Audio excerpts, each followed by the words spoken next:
What will you do to ensure that recruitment into the armed forces reflects our geographical location and all tracts in the country will benefit, so that particular group of people don't take advantage of, getting opportunity into the armed forces at the expense of others?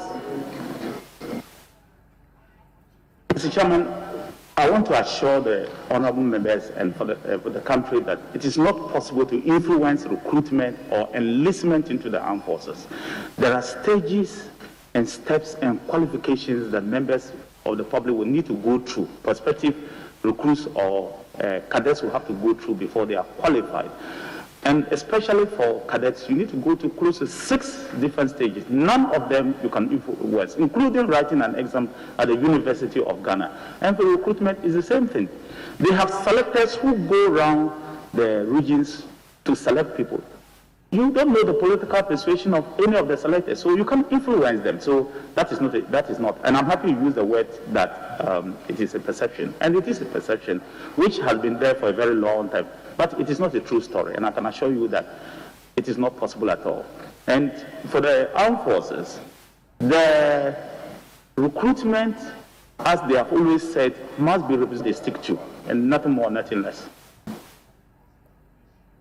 But, Honorable Minister, it is known that some people go around claiming to be agents, holders of protocol, and in that name, they dupe unsuspecting job seekers. Is the military aware of such acts? Do they have any plans to fish out these fraudsters? Mr. Chairman, if you don't see the advert in the Ghanaian Times, the Daily Graphic, or the official page of the Ghana Armed Forces on the internet, please, they are fraudsters. Don't do it. Ghana Armed Forces do not ask you to pay money to get recruited. Anybody who is asking you to pay money to get recruited, that person is defrauding you. And I want the public to know that people do that. We have arrested several people, and we'll keep arresting people. And I can say that most people who are positions of influence, people go on Facebook and do that. They are all fraudsters. Please, let the people of Ghana know, as members of parliament, your constituents know, that the Ghana Armed Forces should not take any money from you, except when you are buying the scratch card. Scratch card that you may pay 50 cedis to buy the scratch card. Otherwise, you pay no money. Anybody asking you for money, they are defrauding you. Secondly, there's no protocol in the armed forces. So anybody who says that there's a protocol recruitment, straight away you should know the person is trying to defraud you. There's nothing like that in the armed forces. I thank you, Mr. Chairman. Minister-designate, follow up to Chairman's question. Your answer is we have arrested several fraudsters. What has happened to those arrested fraudsters? No, because of the way the armed forces is structured, when an arrest is made, you hand them over to the police and they get prosecuted. Several of them have gotten prosecuted, and others are facing the law courts, and some are in jail. That I, for example, have arrested people using my name, and they are currently serving time in prison. So these things are going on, Mr. Chairman. Thank you very much, Mr. Chairman. Mr. Chairman, the next question has to do with establishment of military base. I know that we have had traditional military base. In view of the fact that we have added on 6 additional regions in the country, when you are giving the law, will you consider opening additional military base, particularly in the new regions, so that they can also attend to, or they can support provision of security in those new regions? Mr. Chairman, as much as possible, the military wants to put a regiment in each region. The last we had, when we were 10 regions, we had 7, and Kamina, or the northern one, was taking care of the 3 regions up north. But today, the plan is to ensure that we have military presence in each region. In fact, for temporary basis or for the start, we have put military presence in all the 16 regions of the Republic of Ghana. We intend to ensure that we make it permanent so that there will be military presence to support the civil police in keeping law and order across the country, and also to make the citizens there safe and to ensure that our territorial integrity is defended and defended well. Mr. Chairman, we also intend for the fight against terrorism to ensure that we have forward operating bases across the borders. And so what you call a military base, yes, a small military base across the border to ensure that Ghana is safe. The plan has gone very far, the procurement has gone very far with that, and very soon the President will cut the sword to ensure that we have a minimum 15 forward operating bases across the entire north, so that you and myself are safe when it comes to the issue of terrorist attacks. But because it is important to realize that countries around, I'm sure the National Security Minister, you heard him say, that countries around us are having serious difficulties when it comes to terrorist attacks. And so as a country, we have to prepare ahead of time to ensure that our country remains safe. Ghana is an oasis of peace. And so many people and investors will come to Ghana, but they will do that when they know you and myself can protect them. And that's what the government is investing to ensure that the people are safe. So yes, we are ensuring that we put military bases across the 16 regions.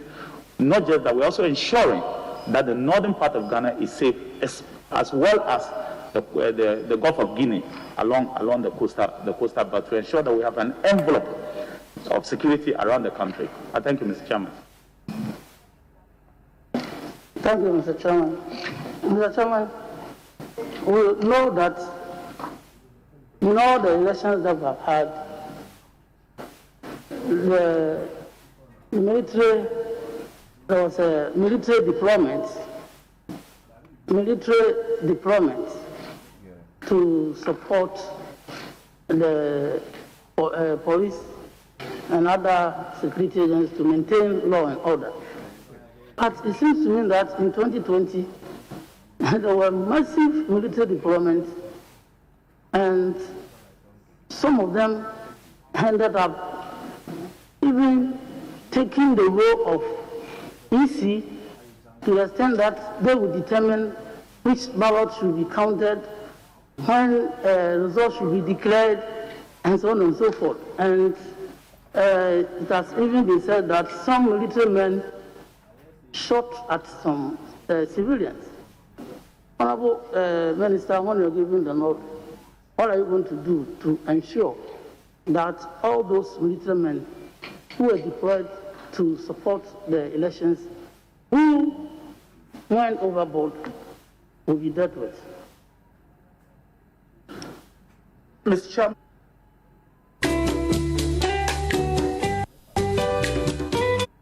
To end up rolling credits. It makes what we do here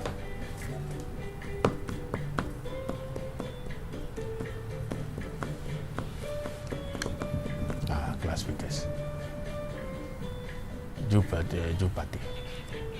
All right, welcome back, and that's Abdul Haim moving together with Barbara Kuma there at the Supreme Court. We're going for a quick break. When we return, we'll engage our resource person and also wrap up from here. Stay with us. We'll be right back.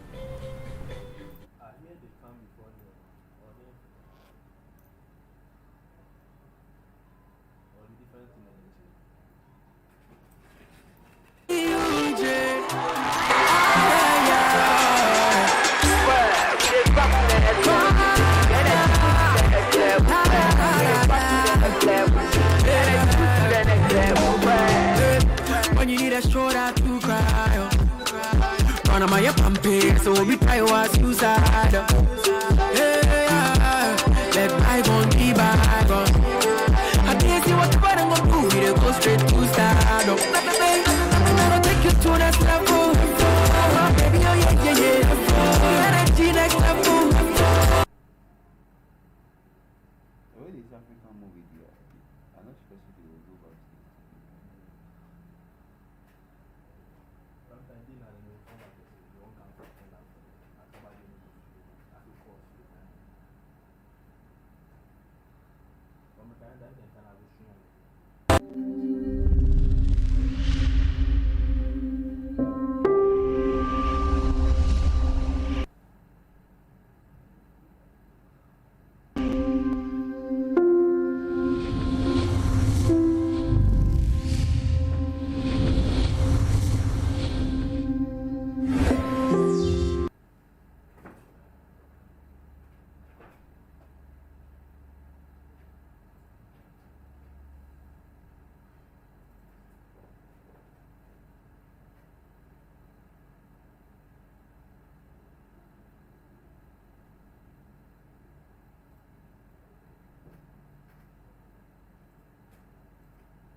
tell you something, that the security of elections, D-Day activities, is not in the hands of politicians. I think 1998 that we took that decision as a people to take away the power of the DCs at the DC level, the regional ministers at the regional level, and the ministers at the national level, and hand it over to the security actors.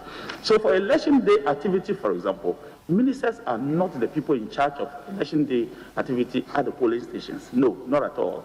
I, for example, I was busily trying to win my seat.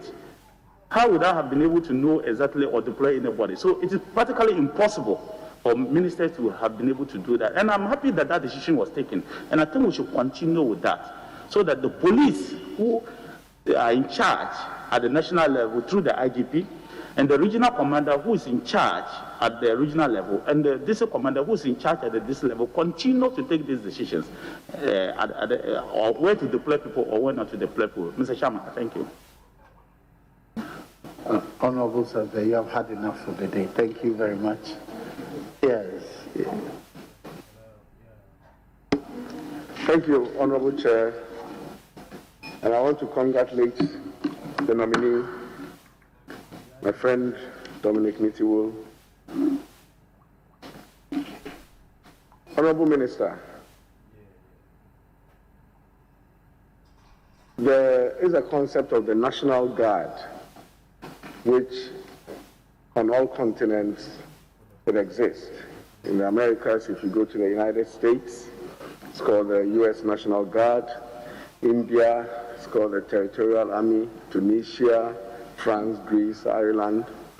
And the National Guard serve community and country, and they respond to domestic emergencies and reconstruction missions, everything that has to do with the internal affairs when they need something, let me put it this way, higher than the police, but with less aggression as a regular combat military. They apply them. So you see them anytime there's a domestic issue, the National Guard is the one that is called in, not the combat-ready, trained military people. So it makes the implementation more civilian-friendly than those who are just trained to defend the territory and lay down their lives for the state. Their mentality is a little bit different. When you get a nod, because I don't know that it exists in Ghana, is it something that you can think about and, if possible, do get the military to have a National Guard? Because what we have in the country, you see that there's military patrols to curb armed robbery. There's all the various missions in the country, Galamsey, Calm Life, whatever it is, that there's some military involvement. But the psyche of a trained soldier, Honorable, can I your question? close in the The question? psyche of a trained soldier is different from one that is community-oriented. Is it something that you can look into? Is it something that Ghana can do? That's my first question. Mr. Chairman, I think that the practical experience of the member who is asking the question has come to play because of his background and where he has come from. And I think that it's something that is worth considering. The people of Ghana, rightly so, and across the entire country, will want the military to get involved in civilian life at a very minimal pace. And I think we all agree with that the military should essentially be in the barracks, and the military should come in, and especially come in only when it is very, very critical. But it is also true that we will need the services of our armed forces to some extent in dealing with all the issues to aid civil police. Currently, we have about 23 joint operations, and this president created just 2. All the others existed before that the military have with the civil police. And I think that your concept of National Guard is something that, as a country, we should look at. We should look at carefully to see whether is it not possible to have a National Guard that is more like if you go to the French country, they have the military and they have the gendarmerie, so that they are like the military police who deal directly with the people on daily basis. So you see them on the street, they are not real combat, as you have said, but we don't have that system. So for me, it's a conversation that we can carry forward, and I will consider it if this House graciously gives me the nod to look at, and I'll deal with you to look at how we can look at it and put that forward for us as a state to consider, including members of this committee through the Committee of Defense and Interior. Thank you. It's a great answer.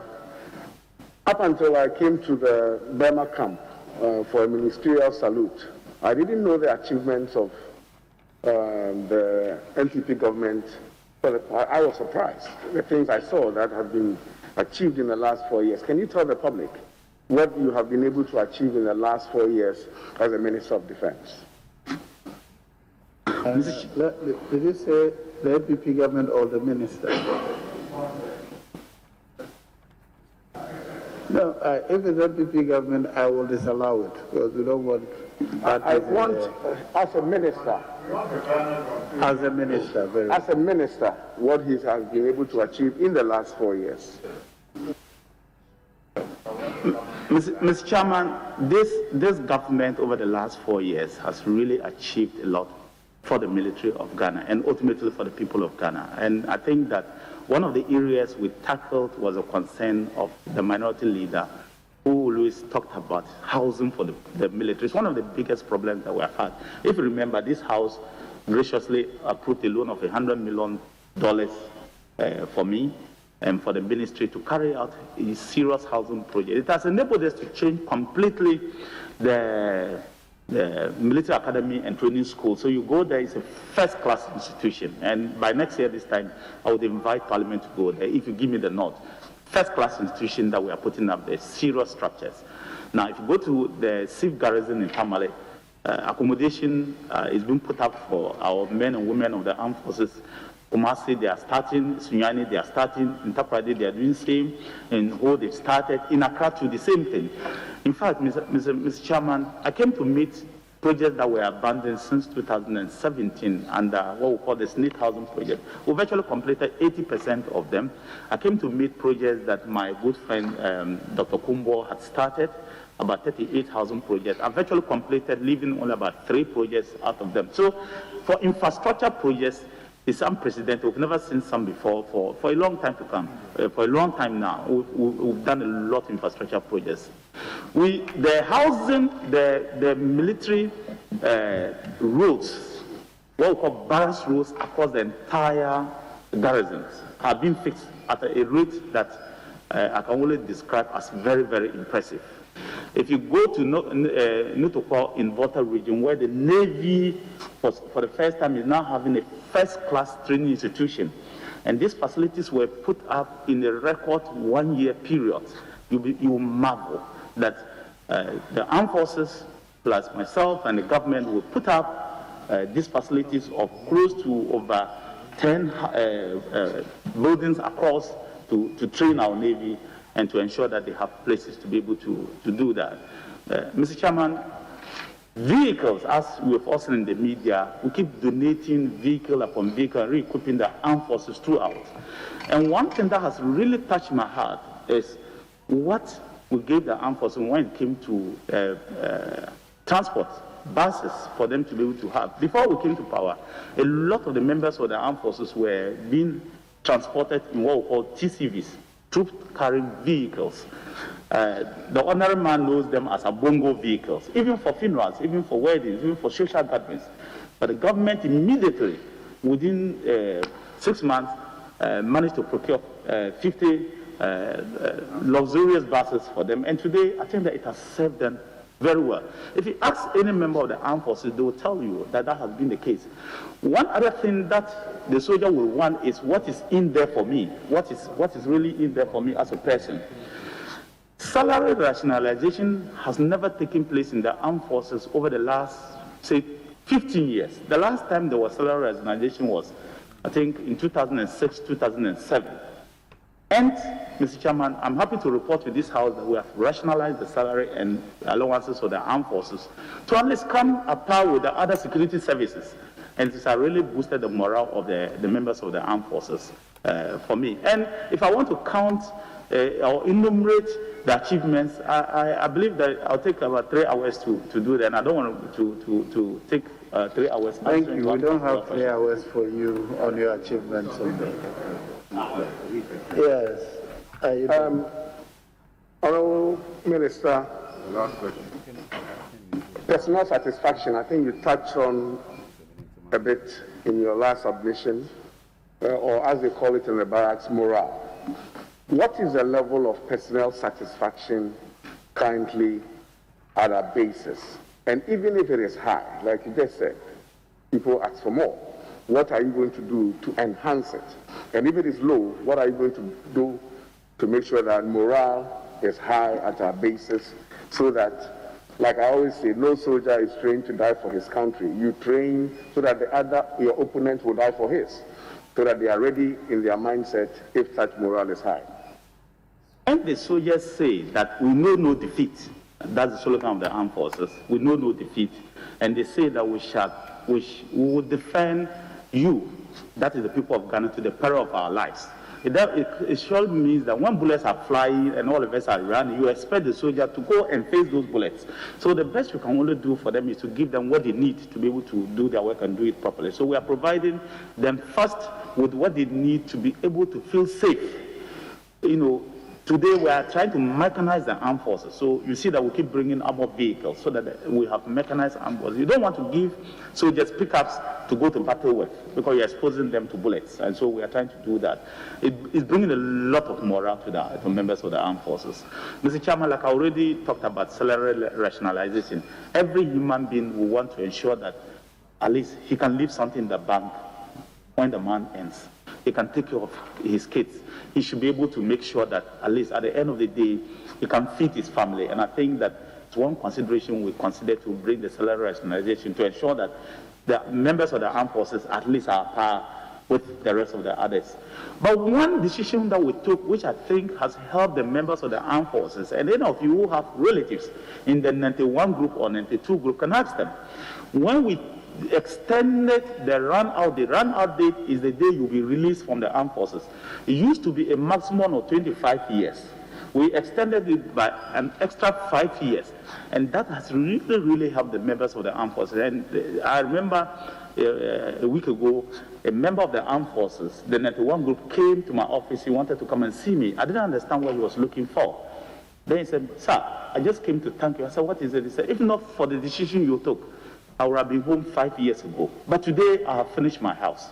And I want to really come and let you know, if I didn't do that, because I'll be going home next year, but if I didn't come and do that, then my God will not forgive me." That statement sums up what the morale is when it comes to the members of the armed forces. And I think that we should continue with that. If we believe that people should die for us, then we should give them what they need. We should at least sacrifice for them. And I'm happy that the Minister for National Security said we should try to give them resources, not just the armed forces, all the security services. We should give them resources to be able to do their work. And I hope this House would assist us in that process to ensure that they get the resources to do their work. Thank you. So that's enough. Yes, Agaga, before you. Honorable Minister, the core mandate of your former ministry, you've served there for 4 years, is the protection of our territorial integrity. That is the core mandate, and this is provided for under the Constitution. Now, I'd like to know from you whether you are aware that there have been some border problems between our country and the Republic of Cote d'Ivoire along the Bole border. And pillars have been shifted. A Ghanaian was actually arrested on Ghanaian soil by agents of the Ivorian security. He was put before court and is currently serving a 10-year jail term. In fact, the border pillars have actually been shifted. That, for me, amounts to aggression by a foreign nation. What has been the response of your outfit? Mr. Chairman, I want to say that Ivory Coast, members of the people of, or the public in Ivory Coast, or the citizens of Ivory Coast and Ghana, are essentially brothers. In fact, our neighbors, it is only an artificial border that divides us. Otherwise, we're essentially brothers. I'm aware of that incident, and I'm aware of the problems of what we call Dollar Town. That's what you are talking about. It's a town around Tinga, Bole area. It's a mining area, and it has a lot of rich minerals, so a lot of people go there to do this, and we are aware of it. But what we did, which we, of course, my ministry should not be the first to respond, is to give it to the foreign ministry, and they have been engaging the Ivorian counterpart, not just only on that, but the general security of that particular area to ensure that that is done. There was an allegation that he was arrested on Ghana soil. That's why I use the word allegation. But we are dealing with it through the diplomatic channel. It is not in our interest to start using the military as a first point of call when issues like that are there. But what we have done to secure our citizens is to put an FOB, with the one I mentioned earlier, around Bole area. We're going to put an FOB around Bole area to respond to some of these things, but it's not a sign of aggression. And I think that we should step down the sign of aggression a little bit and let the diplomatic channels go through the process first. And I believe that it has worked before and to continue to work. And at the appropriate time, those kind of things happen. It happens to us. We collaborate a lot. And the initiative, what we call the Accra initiative, that was set up by this president, we collaborate a lot. And the National Security Minister said it yesterday. It's been a huge success that we spearheaded it, and all the countries around us are part of it. So if there is a problem, we try to use those channels to resolve the matter first before going for the last resort, which is the military intervention, which I hope will never get there. Not under my watch or the president's watch, not at all. Yes, Honorable Minister, you indicated in an earlier response to a question posed by my colleague, Honorable Samson Ahi, that the military is not the lead agency when charged with the duty to maintain internal security, and that it is only when the agencies of state charged with that mandate are overwhelmed that the military comes in upon invitation. But, Honorable Minister, in recent times, it appears the contrary has become the norm, to the extent that we have seen pictorial evidence, I have seen, of soldiers deployed to perform land guard duties. And this happened not too long ago in one of their Chim towns. The soldiers then had an open confrontation with some members of the community in question. It was a nasty scene. Then also in the Asante region, specifically Tontokrom, a few weeks ago, a documentary was aired by Multimedia's Erasmus Asaredonko.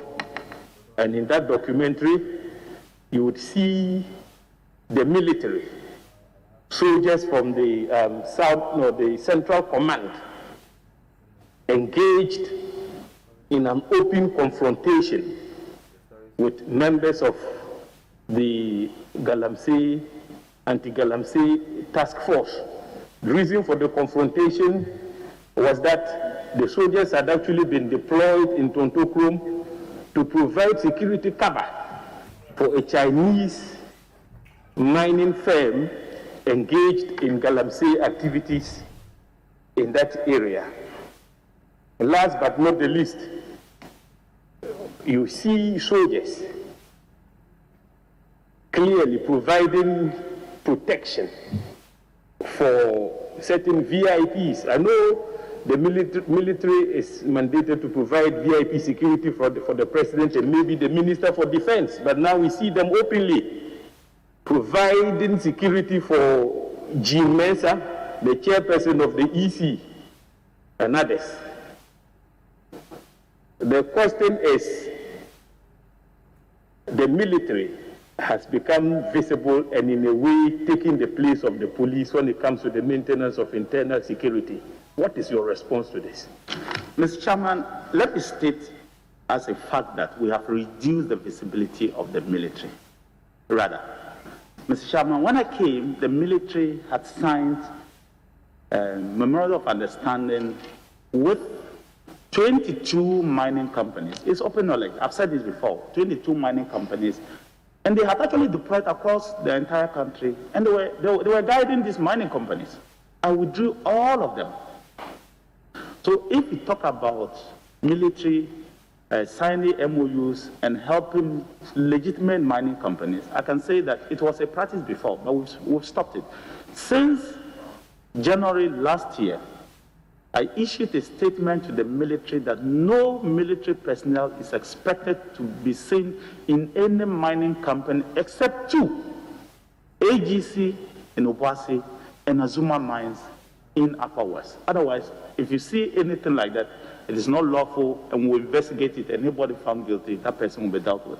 The Totompo incident that you are talking about, the initial report I received from the Chief of Army Staff and the CDS is that the enhanced CAM Life moved in there when the Chief Executive wrote to RESEC and, of course, to the Army Military High Command that there were a lot of illegal activities going in there. So they sent enhanced CAM Life, which is a combination of police and the soldiers, to make sure that they look at that particular thing.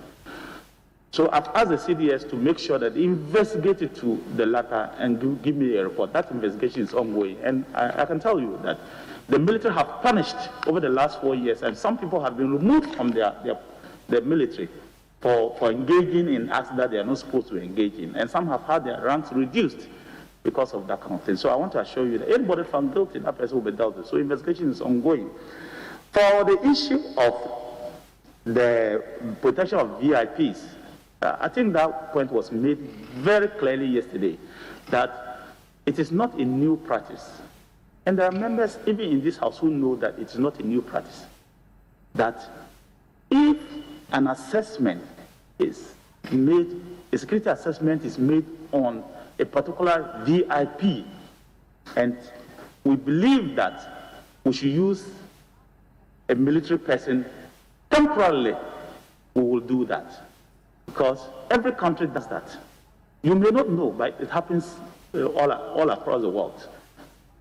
Some are even in plain clothes, some may be in uniform, but it all depends on the message that is supposed to have been sent. But it is not a norm that the military will be guiding VIPs. You already mentioned statutorily the people that the military should deal with. The president, the vice president. And because there is a minister in charge of the military, you always use the military for him. Otherwise, it's not like that.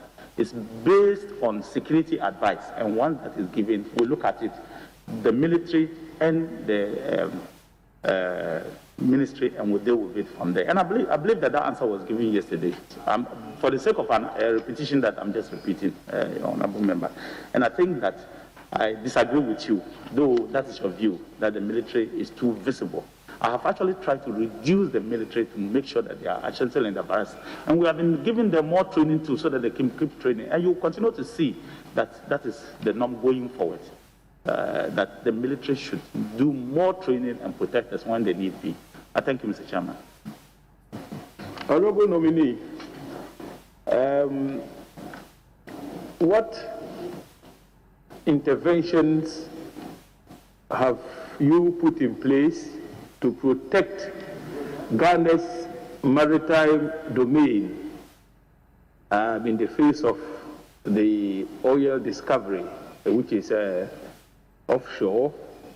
And we have had challenges with piracy in the Gulf of Guinea. Our posturing as a country in terms of our defense strategies have been very defensive for a long time, but these are new threats and challenges. What interventions would you map out and implement? Should you get the nod to continue as the Minister for Defense? Mr. Chairman, the Gulf of Guinea has become a big problem for the world, and we in Ghana are not left out of that. We joined the Gulf of Guinea Commission immediately we came, and we have been trying to make sure that we are able to keep our exclusive economic zone safe. And as part of it, the government has awarded a contract to build a military base at Nzelizu, Western region, for us to be able to reach the exclusive economic zone, particularly the oil fields, in record time. It used to be 4 hours from Takrady. Today, if that military base is complete, we will reach there in 25 minutes. And I think that is something that the government is doing. So we are re-equipping the Navy from the FOB through their boats to ensure that they can protect all of us. For future plans, we are looking at doing same in the eastern part so that we can have an envelope of security within the naval base, within the exclusive economic zone, which is about 550 kilometers, and then 300 nautical miles, 200 nautical miles inland, which is like 300 kilometers. So we are trying to do everything to ensure that we can protect. The steps have already been taken, a contract awarded, and those things have been done. And as a ranking member, I know you are aware, but you just wanted the public to know. I thank you. Honorable Minister, nominee, Operation Calm Life is a combined effort between the military and the police to provide security. It's essentially an anti-armed robbery mission. But it appears their operations are limited to certain parts of the country. Talking about the upsurge in armed robbery cases in the Upper East region, notably Sandama, my own district capital or municipal capital, we have recorded a number of armed robbery incidents in that area. It appears the police have been overwhelmed. They are doing their best, but I'm wondering whether, if you have the nod, you'd consider extending the operations of the Operation Calm Life to that part of the country to augment the efforts of the police. Mr. Chairman, let me praise the police service and the armed forces for what they have been doing over the years in doing Operation Calm Life. But as stated yesterday, it is not enough because we don't have the resources to be able to give them everything they need. So they're doing what they have to do, the limited resources. We'll keep giving them the resources to continue to do what they want to do. But I want to give you some good news. One of the 4 operating bases, which is what I call the military base, will be sited around the Vrongo area. And I think that it will help in trying to put permanent military within that particular enclave. But in the short while, I will take it up with my colleague, the Interior Minister, to ensure that we increase the presence of the police and the military within that area to temporarily resolve that matter. But in the long run, we are putting the military within that area to assist the general police when they are needed, because we don't want a situation where they have to come from Boku or Tamale or what. It's very far when they are needed. Once we put an FOB in that area, I believe that it will be done. So if you give me the nod, it's one of the first things that I want to do from this year. Thank you, Mr. Chairman.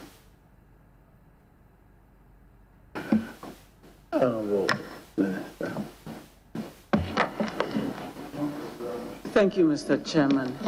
It is gratifying to note, and congratulations to the nominee. It is gratifying to note that steps are being taken to equip the Navy to protect our oil resources. That was the question that I was actually going to ask, because in 2015, as part of my program in Kofi Annan, we did visit the naval base and take a ride to the oil fields, and it took quite a while to get there. So it is gratifying to know that 5 years on, steps are being taken to equip the Navy to protect our oil resources and other challenges that we have along our coast. Now, my real question is, you've been at this same position for the past 4 years that you're being nominated for. You've indicated some of the strides that you've made within that time to improve upon the situation that you met. I doubt if you've been able to resolve all the issues that you met, and some may still be plaguing our defense sector. So what are some of the major challenges you faced in the last 4 years? And how do you intend to resolve them if given the nod? Mr. Chairman, undoubtedly, accommodation is one of the biggest challenges that members of the armed forces face. Like I said, we've already started under the barracks regeneration program, and we'll continue to ensure that members of the armed forces have accommodation. My vision, if I can achieve it, is to ensure that all members of the armed forces are in the barracks so that we can make sure that there's discipline and morale within the armed forces. It is very, very important for us that as far as you are a serving soldier, you should be in the barracks and not rented, not in a rented apartment or even your house outside your barracks. So I want to do that as much as possible, and it's one of the things that if this House gives me the nod, I'll continue. We need to also modernize the armed forces, modernize them in terms of weaponry, modernize them in terms of technology, and leverage technology to be able to fight terrorism. Like stated yesterday, you may not have a full army coming to attack you, but you have cyber security. You are going to have terrorists who may use different things. They may use drones. They may use cyber to attack you. So you have to modernize the armed forces, and some of the things that we'll continue to ensure that we'll do. Training. A soldier who does not undertake training may even forget how to shoot a gun. And in danger might not be able to do much for the nation.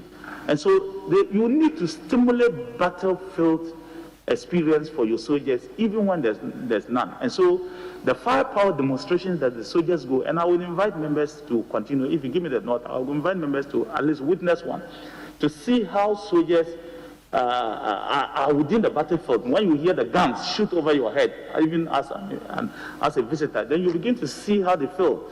The sounds of guns, then you will get to know what is necessary. So training is another thing that is essentially necessary. But more importantly, we need to give them the resources to be able to do that. Of course, the resources are not unlimited, but we need to find resources for our security services to enable them to protect us. There are too many contemporary security issues that are emerging that otherwise used not to be present. But today, they are emerging. Like the Minister for National Security stated yesterday, terrorism, maybe 15 years ago, may not have been a concern for Ghana, but today is one of the major concerns for our nation. So I think that these are some of the things that I'll concentrate on to ensure that we have an armed forces that is there. The armed forces must ensure that they remain a military, and that is one other thing that I'll focus on. And I think that you understand when I say they must be a military, and I believe you support me to achieve that. I thank you, Mr. Chairman. Mr. Chairman, during every budget cycle, one of the issues that is almost always reported on in this House is the feeding and fuel arrears owed to contractors, which is a recurrent issue. An army cannot march on an empty stomach. So, Mr. Minister, what's been done to resolve this problem, or can you report that it no longer exists? Mr. Chairman, I really want to thank the Minister of Finance for the support they have given the ministry in trying to resolve that particular problem. We met a huge amount of debt in terms of fuel, electricity, and water for the armed forces, and of course, ration, food. But we've managed to carry all of it, all the arrears. Chairman, sorry to interject. How much debt did you inherit for our record so that we know, as a follow-up to the Honorable Osler's question, debt? You say huge debt. I didn't want to state figures so that it does not become headline news. But if you still want, I will let you know. For example, 43 million at that time. Honorable Minister, you know, when it comes to the military, we don't discuss your details of funding. So please leave the figures out there for the sake of the military. I'll plead with leader that I didn't want to make it headline news. That's the reason why I didn't want to mention figures.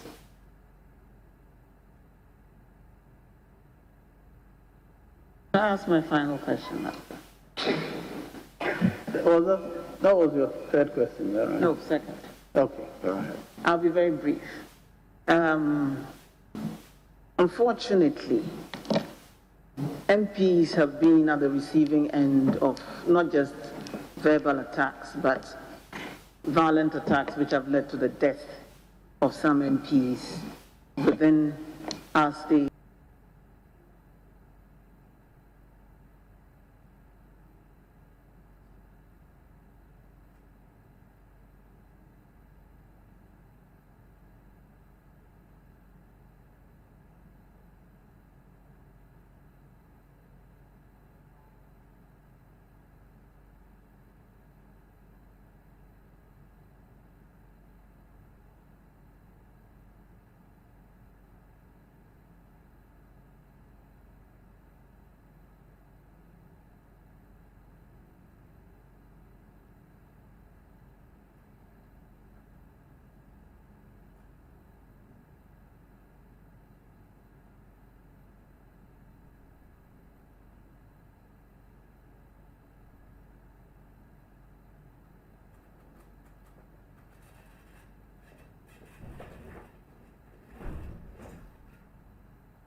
of the military in Greater Accra, will you consider relocating them to a place like Segleme Housing Project, where, as we speak, we have 1,024 housing units either completed or near completion, with infrastructure reasonably available. And it is not far from your military training grounds, and not too far from the ocean where, you know, the Navy could also put up infrastructure. And then not far from Bundasvi, and also not far from Michel Camp. will you consider relocating Burma camp so that we don't waste this infrastructure and national resource? There may be issues with it, but those issues can be resolved alongside as we utilize the facility. Is this something that you will consider, assuming that the Supreme Court doesn't say that John Mahama has won and you remain there as Minister for Interior, if this House approves you? For Defense, if this House approves you. Mr. Chairman, I want to thank the member. I think that it's a conversation that is worth taking up. And I believe that members of the armed forces will be very happy to be given that location, that particular facility, if it's completed. I do know that there are some legal issues surrounding that facility. But I think that if that facility is completed and handed over to the armed forces will readily take it. Like I said, accommodation is one of their problems, so that they can put some of their combat troops there. Most nations around the world don't have the armed forces in the center of town. Most nations around the world don't. And so we have to start thinking about it as a country in the long term. So I have some sympathies with what you are saying, that we should start that conversation now. And I think that as a first step, we should look at handing over Saglome housing project, complete it, handing over after the legal issues have been addressed to the armed forces to occupy, and then we'll take it from there. And we can develop into a real balance. And then we can take a decision as a country what happens to Burma camp. I thank you, Mr. Chairman. Tamale Air Force Base. You're going to take some huge tract of land there. Not you, but the military Air Force has going to take some huge tract of land there. And now and then, other agencies come and fetch a bit of it by your indulgence as the military or Air Force to do something. I hear the chiefs around there are complaining and asking that at least a portion of it should also be given back to them for housing development, because the towns and communities there are expanding. Will you consider giving back some of the land to the chief of Savilgo? What's the title? Yona. Will you consider returning some of the land at the Air Force Base to Yona at least, so that he can also give to his subjects for their individual development? Mr. Chairman, we have decided to do a serious analysis of the lands that were acquired by government and vested in Lands Commission, but were allocated to the Ministry of Defense or the Ghana Armed Forces. And that exercise is ongoing. It was put under a committee, and they are virtually almost coming to an end. I have to first know the extent of the land you are talking about. I don't even know whether that land belongs to the Yona or somebody else. It is the report of that committee that will give us the extent to which the military lands are, especially around Tamale. Because going up, Kamina was 6 miles from Tamale. Mile 9, which you call Bawa Barracks, was 9 miles from Tamale. And we all thought that the land between Kamina and Mile 9 was military land. But today, the minority leader would would agree with me that most of the lands are now being developed by private individuals. And so we have to first do and assess the place first and know which lands the military today have. If you ask Calendar Park, which was about 600 acres, was essentially military land. It used to be what we call the Second World War. They used to have it, and it was military land. Today it's all been given out, except for some 7 or 8 acres that is still under contention between the Tamale chief and them. So let us finish that report, and then based on that, we can make a decision, Mr. Chairman. But let's keep the conversation going on this particular thing. It interests me, just like you, to ensure that we come to a conclusion on that particular thing. Thank you, Mr. Chairman. My last question, Mr. Chairman, is a double barrel gun, if that's permitted by Mr. Chairman. Oh, please. I mean, I can ask a substantive and then find a way of asking a supplementary, but I haven't done that. An update on the Bazua military base in Boku, where I have a personal interest. And lastly, do you agree that Galamsey is happening in Ghana largely because our military have failed us? Mr. Chairman, we are going to expand the military base in Boku. We've allocated one of the forward operating bases to Boku to expand and put permanent military bases there. In fact, the 11th Mechanized Infantry Brigade will be stationed in there. So it's a serious military base that we want to put there. Boku will host the logistic base of the military for the upper east. And so you can be rest assured that as a member of parliament, if you give me the nod over the next 4, we'll work together with the others, chiefs and opinion leaders and the MC and all the other people together to ensure that we do something that will benefit all the people together. Because we don't want a situation whereby we will be having the problems that we're currently having. You site a military base somewhere and tomorrow the town immediately has grown up to catch the place and you start having the problems that we're having in other places. So let's keep that conversation going, not just you and me, but as a nation, to ensure that we do the right thing.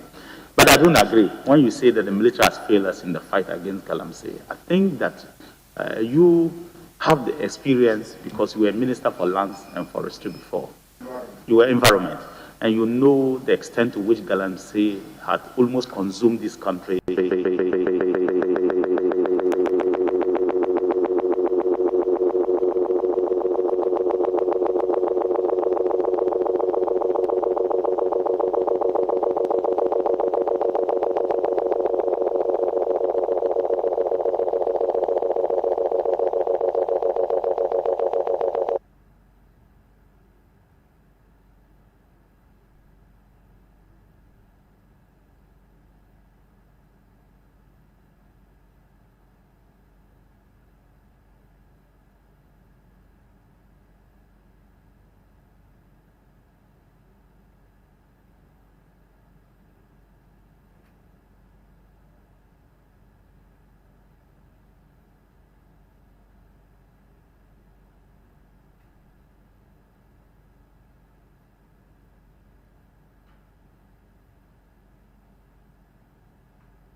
when you are talking about firepower and the military, you want to give as little as possible because we are talking to the world, and you don't want people to know exactly what you have or you don't have. But I can assure you that technology is one of the things we are leveraging and will continue to leverage. But like he stated yesterday, if you don't have resources, you will not be able to do that. But it's one of the 5 pillars under the next 4 years that we are considering. I thank you, Mr. Chairman. Yes, the last one is about military bases. Are there any plans to have more military bases in Ghana? Mr. Chairman, I thought I answered that question. Yes. Yes, and I've already given out a number of those bases, saying that we're going to build, in the north alone, over 50 military bases. We're going to ensure that all the regions have military bases across. It's just to help ensure that we have military presence in as much as possible. But the budget for the 15 up north is already there and it's ready. And 15 is there and it's ready, and we're going to roll it out. And as we get more resources, we'll roll out all the others in all the other regions to ensure that everybody has a military base to be able to assist civil police to do their work and do it effectively. I thank you, Mr. Chairman. Yes. Serene first, yeah. Thank you, Right Honorable Speaker. Sorry, Mr. Chairman, for the opportunity. Mr. Chairman, I do not intend to ask a question on emoluments and how well-resourced the armed forces is, but just to refer the Minister to the medium-term expenditure framework for 2020 to 2023, Ministry of Defense.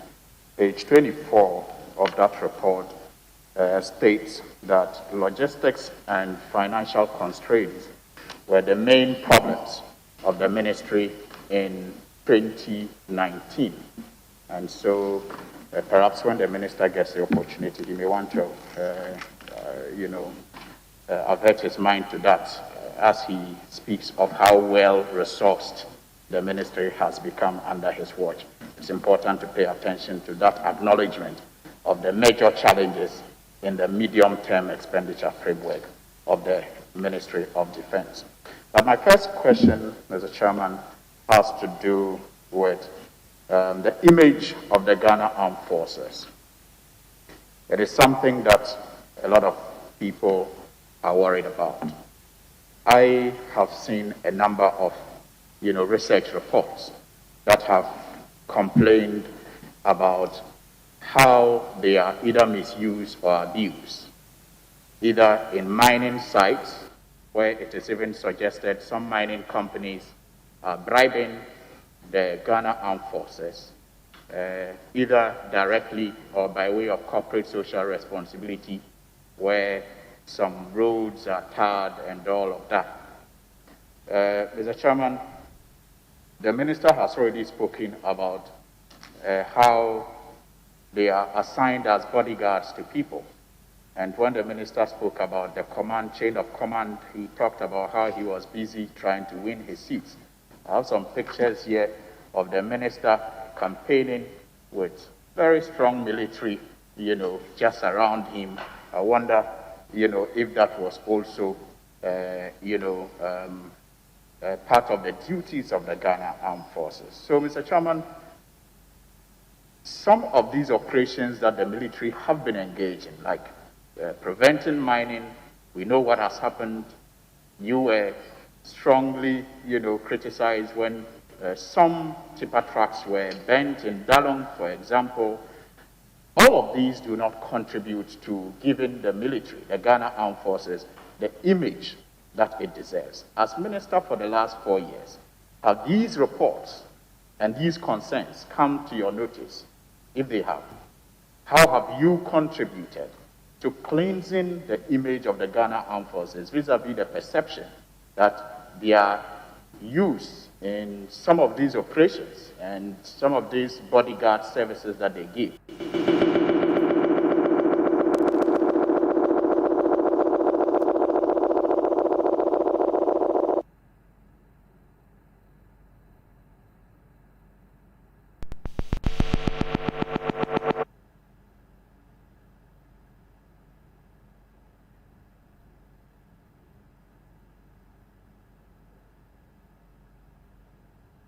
engaged in trying to help because of, at that time, the difficulty of containing illegal miners, in trying to help protect 14 companies under the Ghana Chamber of Mines and 7 other companies that were private companies prior to my coming. And I withdrew all of them. Of course, the beneficiaries were not happy, but I did. I did because I thought that the armed forces should not be exposed so much to the public, and they should allow the police to do that type of thing.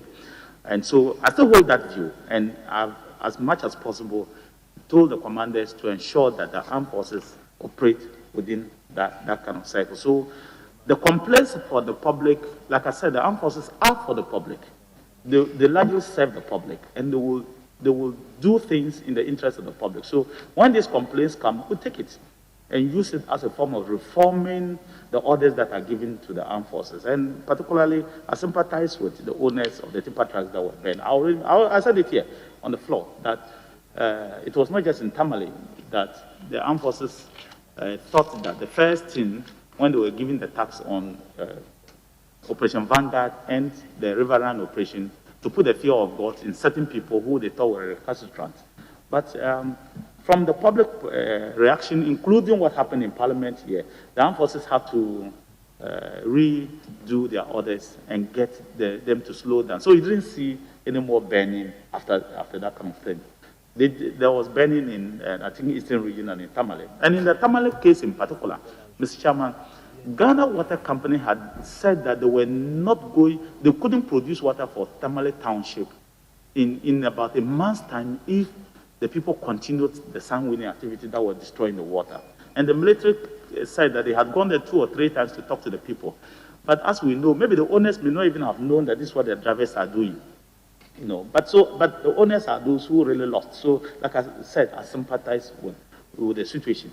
But they were actually doing that, according to my brief, to save the Tamale Township from having serious water shortage. And you know the effect of not having water for a population of about 400,000 people. It would have been devastating. And so sometimes they take these decisions, Mr. Chairman, not because they just want to punish people, in good faith. But when issues come, we investigate at the level of the armed forces, and if there are issues to correct, we do correct. So I want to tell you that your concerns are always taken. Tell me, you may think they are not, but they are really, really taken in fashioning our policy going forward. So as a follow-up, I'm indulging Chairman to come in. Minister, I appreciate your response to the question by the Honorable Soyene, but it appears to me, for the record, I've heard you use Tamale. What I do know, because I visited the site, it should be Afayele, Dalong, Kumbongo, but tipper drivers or owners who are affected, you are free to say Tamale. And just to take advantage of where Honorable Soyene, was it government policy that in some areas you ban, in some areas you seize those tipper trucks and excavators? What was government policy? So, but for the record, it should be Dalong, Afayele, because I recall with the Honorable Ras Mubarak and probably Honorable Soyene and co, we had to go and empathize with the families that were affected because their livelihood was dependent on it.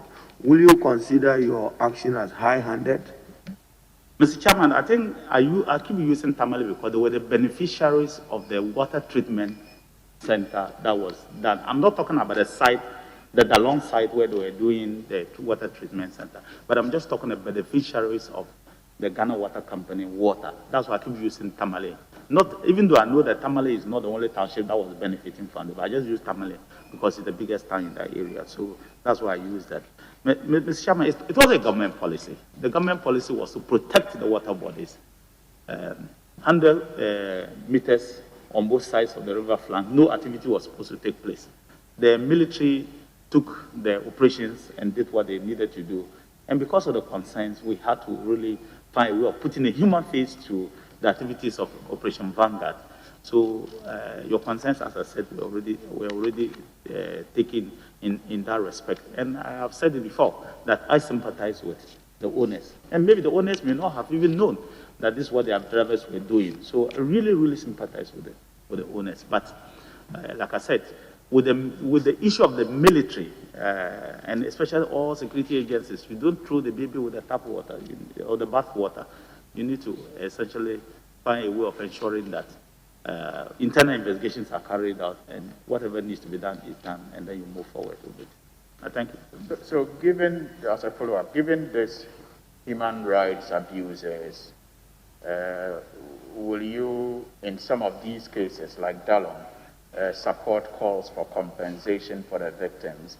And because of the need to protect the image of the Ghana Armed Forces, will you suggest that their roles are either reduced or limited in some of these operations that have led to this bad image?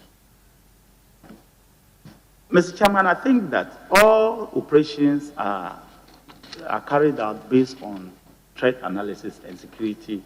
And if the armed forces need to be there, they will be sent. If they are not supposed to be there, I can trust you that they will not be part of it. Like I said, since the beginning of last year, 2020, we thought that Operation Vanguard could operate with other armed forces, so we withdrew them. So we will do this based on analysis, security threat analysis, and what we need to do. Because some of these mining sites have bandits, foreigners who have guns, and sometimes you use the military to ensure that you keep citizens of your own citizens safe. So we'll keep doing these things to ensure that those things are done. But for when you use the word human rights abuses, I want to say that it sends a very strong signal to the UN, and I want to not to use those. You can use it, but I think that we should be a bit careful. Yes, those excesses that may have happened. I am not too sure that I want us to encourage talking about compensation and other things at this point. I think that we can keep engaging one another. Otherwise, we may start something that we will not be able to carry going forward, because we'll keep issues are going to continue to come, and we will deploy police or military to do things. Are we going to make sure that all those things are done? So it's case by case, and I think the conversation has started. We can continue with it and get to the bottom of it. And if things are supposed to be done, you and me will talk about it and get the right thing to be done. I can assure you on that. Take it from me. Thank you, Mr. Chairman. Thank you for the assurance. And Honorable Nominee, you appeared before a similar committee in the 7th Parliament, and you gave the following assurance regarding recruitment or enlistments into the Ghana Armed Forces. Regarding challenges associated with enlistment into the Ghana Armed Forces and the apparent existence of ethnic imbalance in the forces, the nominee stated that although he was not fully aware of the causes of such perception of imbalance, he promised to review and restructure the recruitment process to ensure that the inherent challenges regarding regional and ethnic balance are addressed in accordance with the law. He informed the committee that already the military command had introduced an online recruitment process, emphasis mine, online recruitment process, which he believes will help to resolve some of the challenges associated with the process, since it will reduce the human interface in the initial selection process. Now, reports have suggested that since you became minister, over 1,700 people have been recruited into the Ghana Armed Forces under very dubious circumstances. What's your response to that? Mr. Chairman, like I said before, in 2017, the Armed Forces advertised for people to be recruited. Over 10,000, in fact, close to 20,000 young men and women, recruitment, not enlistment, applied. The selectors went onto the field and selected over 5,000 qualified members. They wrote, then they came down this body selection and selected over 4,000 qualified members. As we see today, the armed forces have not been able to absorb all of them because of lack of training space. And so I think that that assertion is not true at all. The armed forces hasn't recruited anybody outside this field. And I don't think that the armed forces can be compelled to do anything that is fishy. The armed forces are operating within the Constitution, and they will always do recruitment based on what the details of the Constitution are. And these officers that you see have high integrity and moral attitude, and they will not do anything that is not supposed to be done. So That allegation is not a true allegation. Like I said, if anybody has any evidence, I'll be willing to do that, to investigate it. I don't get directly involved in recruitment, so that I know. There's a department that does it, and they will not do anything that that is untoward. I thank you, Mr. Chairman. Well, before my third question, maybe I'll make an appeal to the chairman, if he will indulge me, to request for the list of those who have been recruited since you assumed office, given the 5,000, record that you speak of from which the recruitments have come. If the chairman will indulge me and request for that, I'll be grateful. But I'm not making the request. If the chairman will indulge me and make that request, I'll be grateful. I'm not hearing you. What request is it? Mr. Chairman, I was just saying that if you indulge me, I will seek your pardon to request on behalf of the committee and the list of those who have been recruited since 2017, given the explanation that the minister has provided this committee. Well, I think the Committee on Defense and Interior can request and question, but this committee may not need that for our work now. Okay. So, man, yeah. I want to make some correction. I did not say they recruited 5,000. I will not give out the number. It is not advisable to give out the number of individuals requests. I can show it to anybody who wants, but publicly it's not a wise thing to do. But I said that those who were qualified, the pre-qualification, those who applied and then when they did the body selection, those who were qualified, that's the number. But I didn't give the actual number that was selected. It's year by year, and it's part of I get it. That's why I said it's not a request from you. I'm just making an appeal to the chairman that if we have that database of 5,000, and then from that database we are apprised with how many have been, formally recruited since you took over, I'm sure it will be very useful for the committee. I'm sure the Committee of Defense. My next question, the third one. This is my third question. There was a conflict in 2019-2020 in the Charponi area involving Chokoses, Anapus, and Kokombes. Maybe before that, I just received a message from one of the officers serving there that the police are giving 900 Ghana cedis per head as they are positioned there, but the army officers are given nothing. Maybe it's something you want to look at. They are given nothing. They are not paid anything. But there have been allegations where your name have come up. Obviously, not your fault. By destiny, you are Konkomba. And so some allegations have come up in relation to the professional and unprofessional roles you are supposed to have played. What do you have to say to that, especially when it is alleged that there was fire at a depot in Accra and some of the weapons found their way to the area? Mr. Chairman, it's a very big, how do I say, even the thought of it, even the mere thought of it that members of the armed forces can even remotely allow an individual who is not a member to have access to the armory is something that I cannot even comprehend. So I don't even want to give credence to that. It's not possible at all. Yes, it is true that part of a building in the depot was burned down. I went to look at it with the soldiers, with the CDS and that kind of stuff. It's not, the public don't get access. It wasn't housing guns. It was housing some explosives. We are trying to address that problem. And I can assure members that we'll address that problem so that we don't have that kind of thing going forward because of where it is situated and the danger it poses to the people. We are actually addressing the problem right now. So that is not it. It's not a true story. And with the police and the armed forces receiving, the armed forces operate a little bit different from the police. The armed forces, they cook. Because it's combat, they actually go ahead to cook for their troops. They don't allow people to go outside and buy food. They actually cook ration there.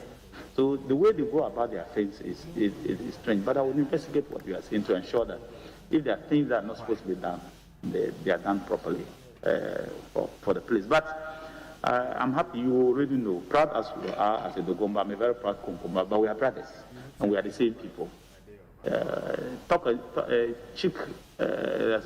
tongue and the mouth and the teeth will always be together. They will fight, but they always come together. The only role I played in that thing was to lead a high-powered delegation of Chakwausis and Konkombes.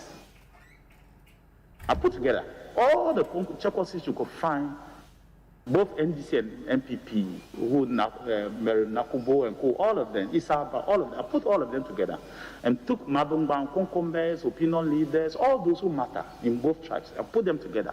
When the fighting was ongoing, and we went to Chirponi in the midst of the fighting, and we went to Saboba in the midst of the fighting, we went to another Konkomba village in the midst of the fighting and told them that look at us as opinion leaders. And don't fight among yourselves. We are brothers. Look at us. If we can come together, we are not killing each other. Why should you? And since that day, it was a Friday, I remember. Since that day, no single gunshot has been done. And I want to praise that team. I want really to praise that team for that bravery alone, to be able to go there and that matter was resolved amicably. And I think that the people have lived there for thousands of years. It was a misunderstanding, and I don't believe that it will ever come again. So since then, the team, they keep talking among themselves, and I think that it's a good beginning.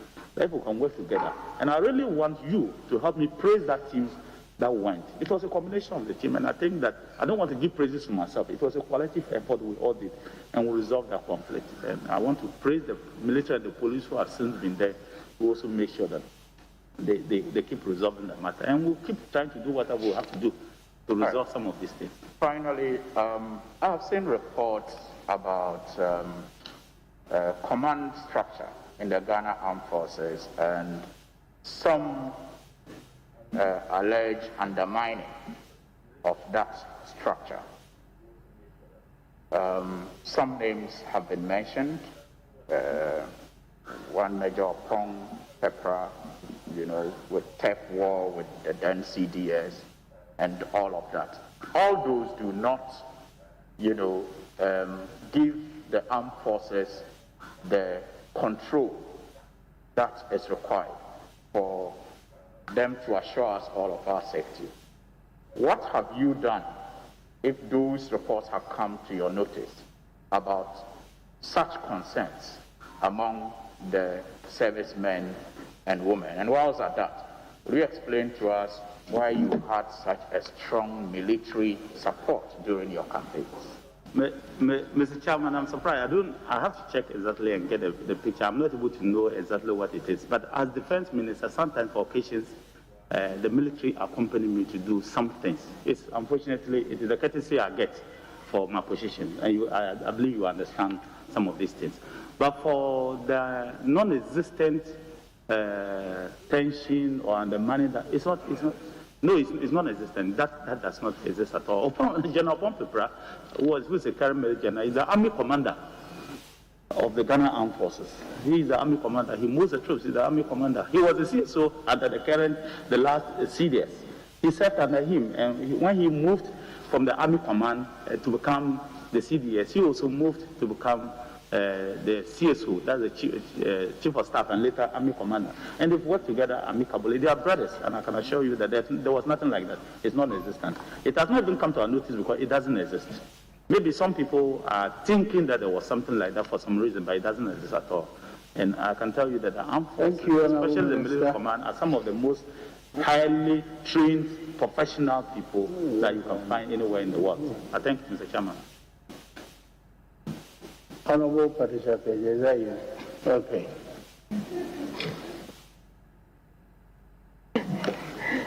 Thank you, Mr. Chairman. Honorable Minister, congratulations. Honorable nominee, we haven't given you the nod yet. Congratulations for your re-nomination. Honorable, I quite remember the last term when you appeared before the committee. And even when your name was mentioned, a number of people were a bit skeptical because they considered you as one of the youngest ministers to occupy the seat of Minister for Defense.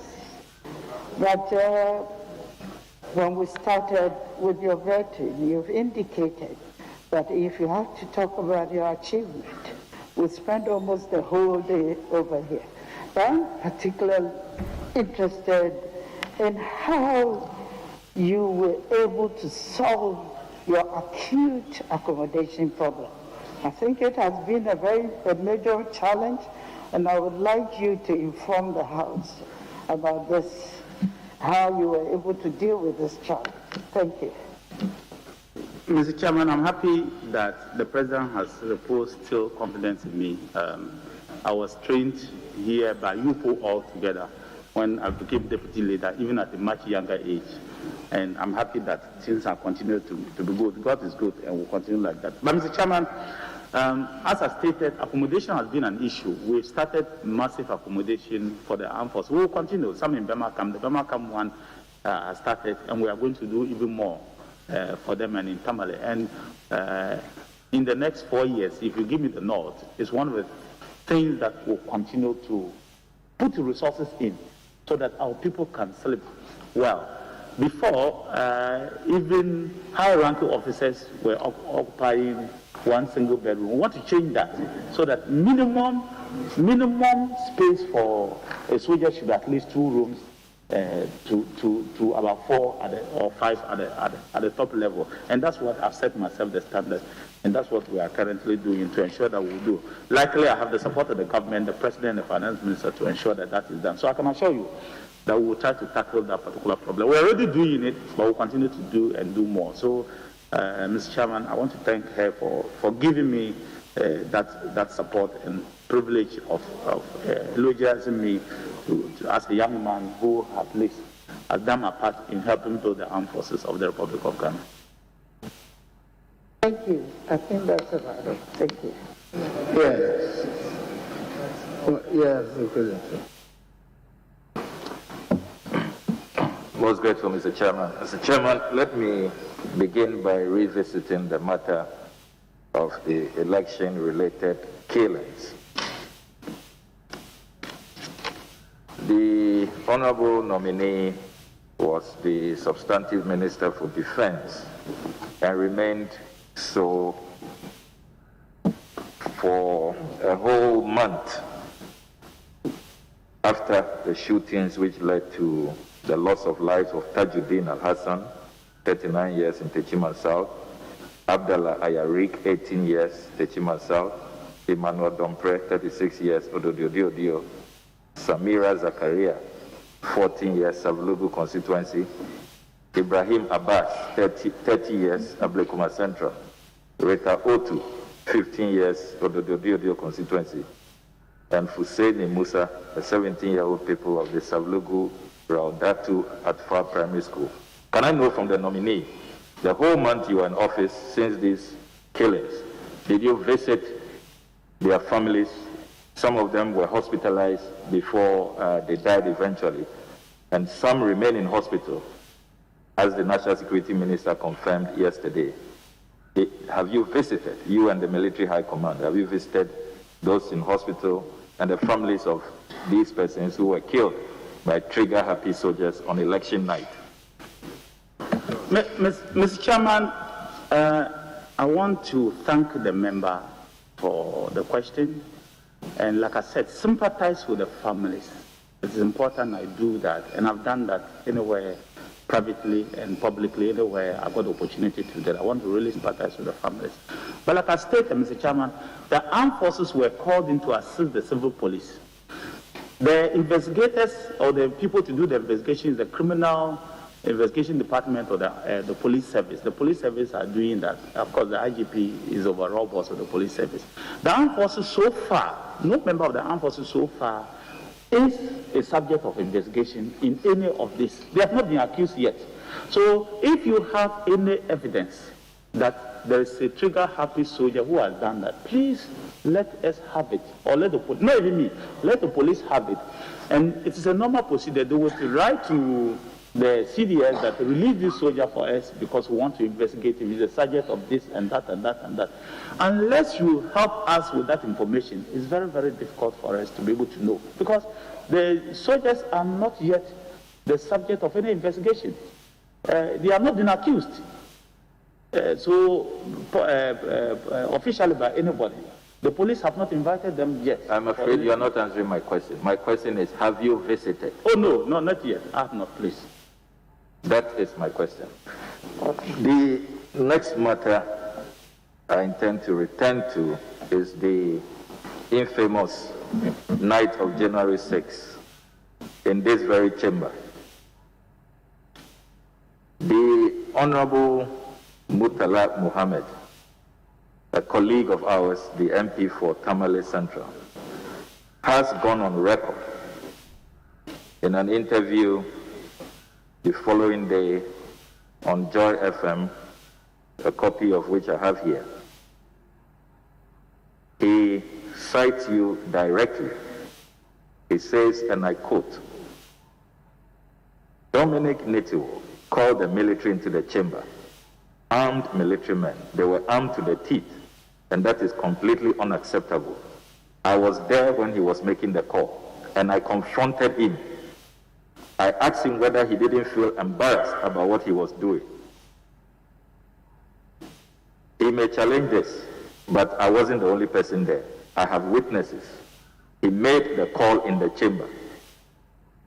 The Honorable MP further noted, quote, never in our history have we had armed military men deployed into the chamber.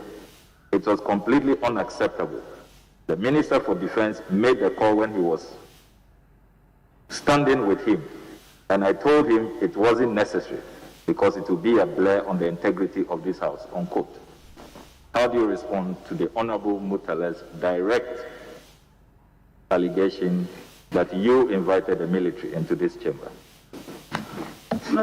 Mr. Chairman, that is not a true story. I've already answered this question, that I didn't even have the capacity at that time. I was the Minister for Defense. And so I didn't have the capacity at that time to move the military. And he knows, my friend, he's my very good friend. He knows that I had not spoken to him for a very long time. In fact, this is where I was sitting over there. I didn't go to any place.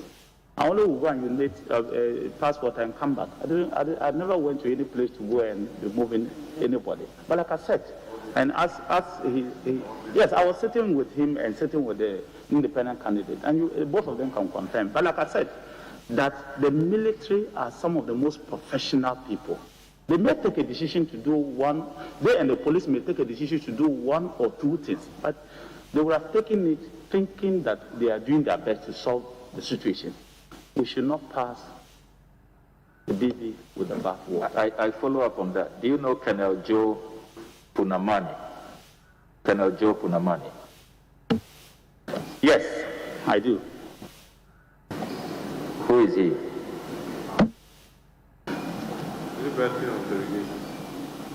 He is a military colonel in the armed forces. Was he the head of the Presidential Military Guards who led the team here? In the military, I would advise strongly that unless it's absolutely necessary, I'll be very wrong to be here and mentioning names of commanders and their actions and inactions, because I serve directly with them. But I want to say that Colonel Punamani is the current head of the Presidential Protecting Team at the Jubilee House. But if you are talking about leading or not leading, the investigation is ongoing, as the minister stated. So whatever information that will come out will come out.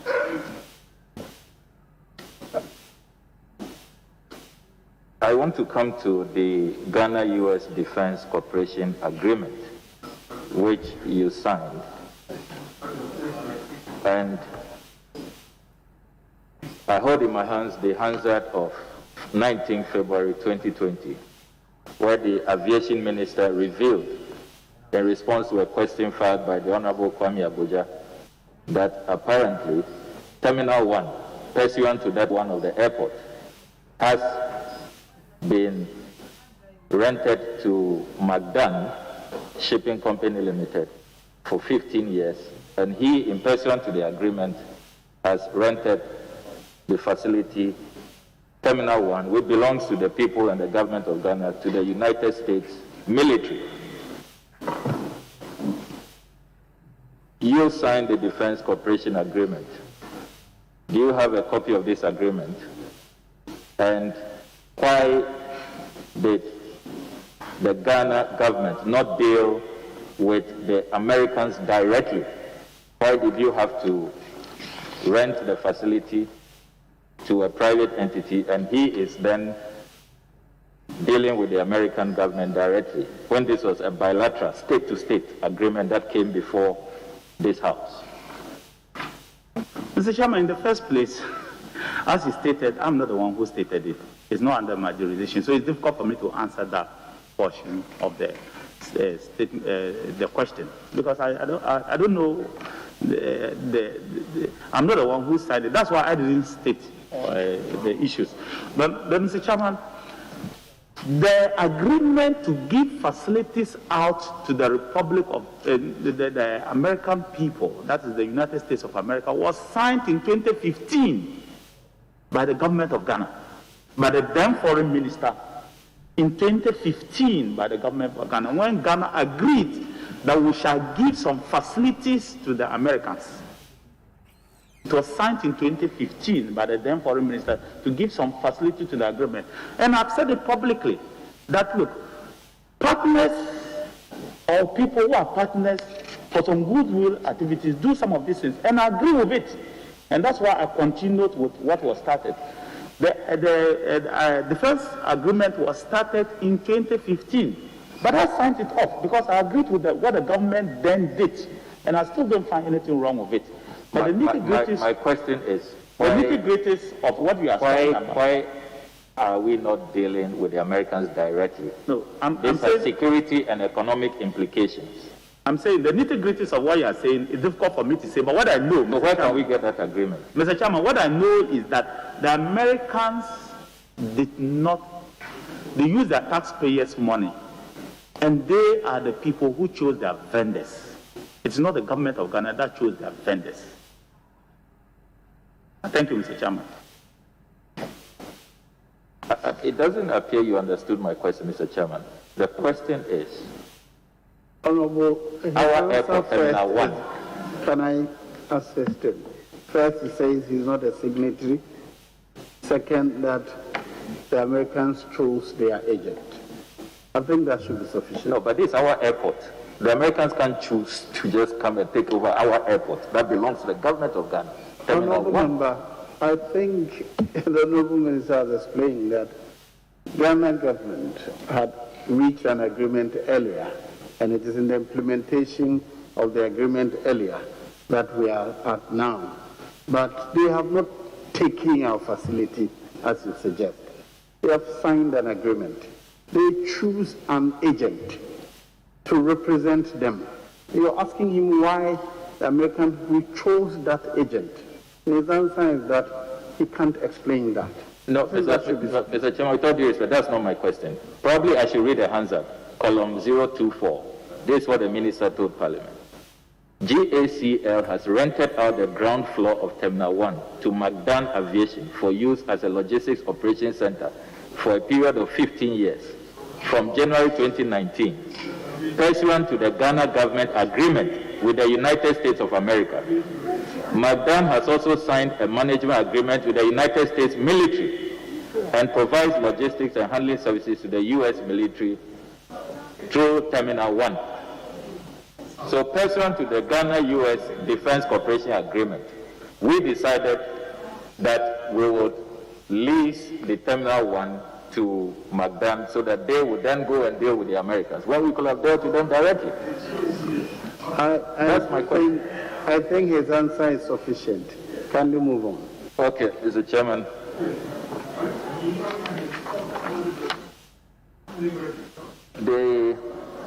The nominee... Yeah. Chairman, with your indulgence, let me just get clarity to the question of Honorable Ablakwa. His reference Minister's own words to Parliament. There is a two-party agreement between two states, the Republic of Ghana and the United States.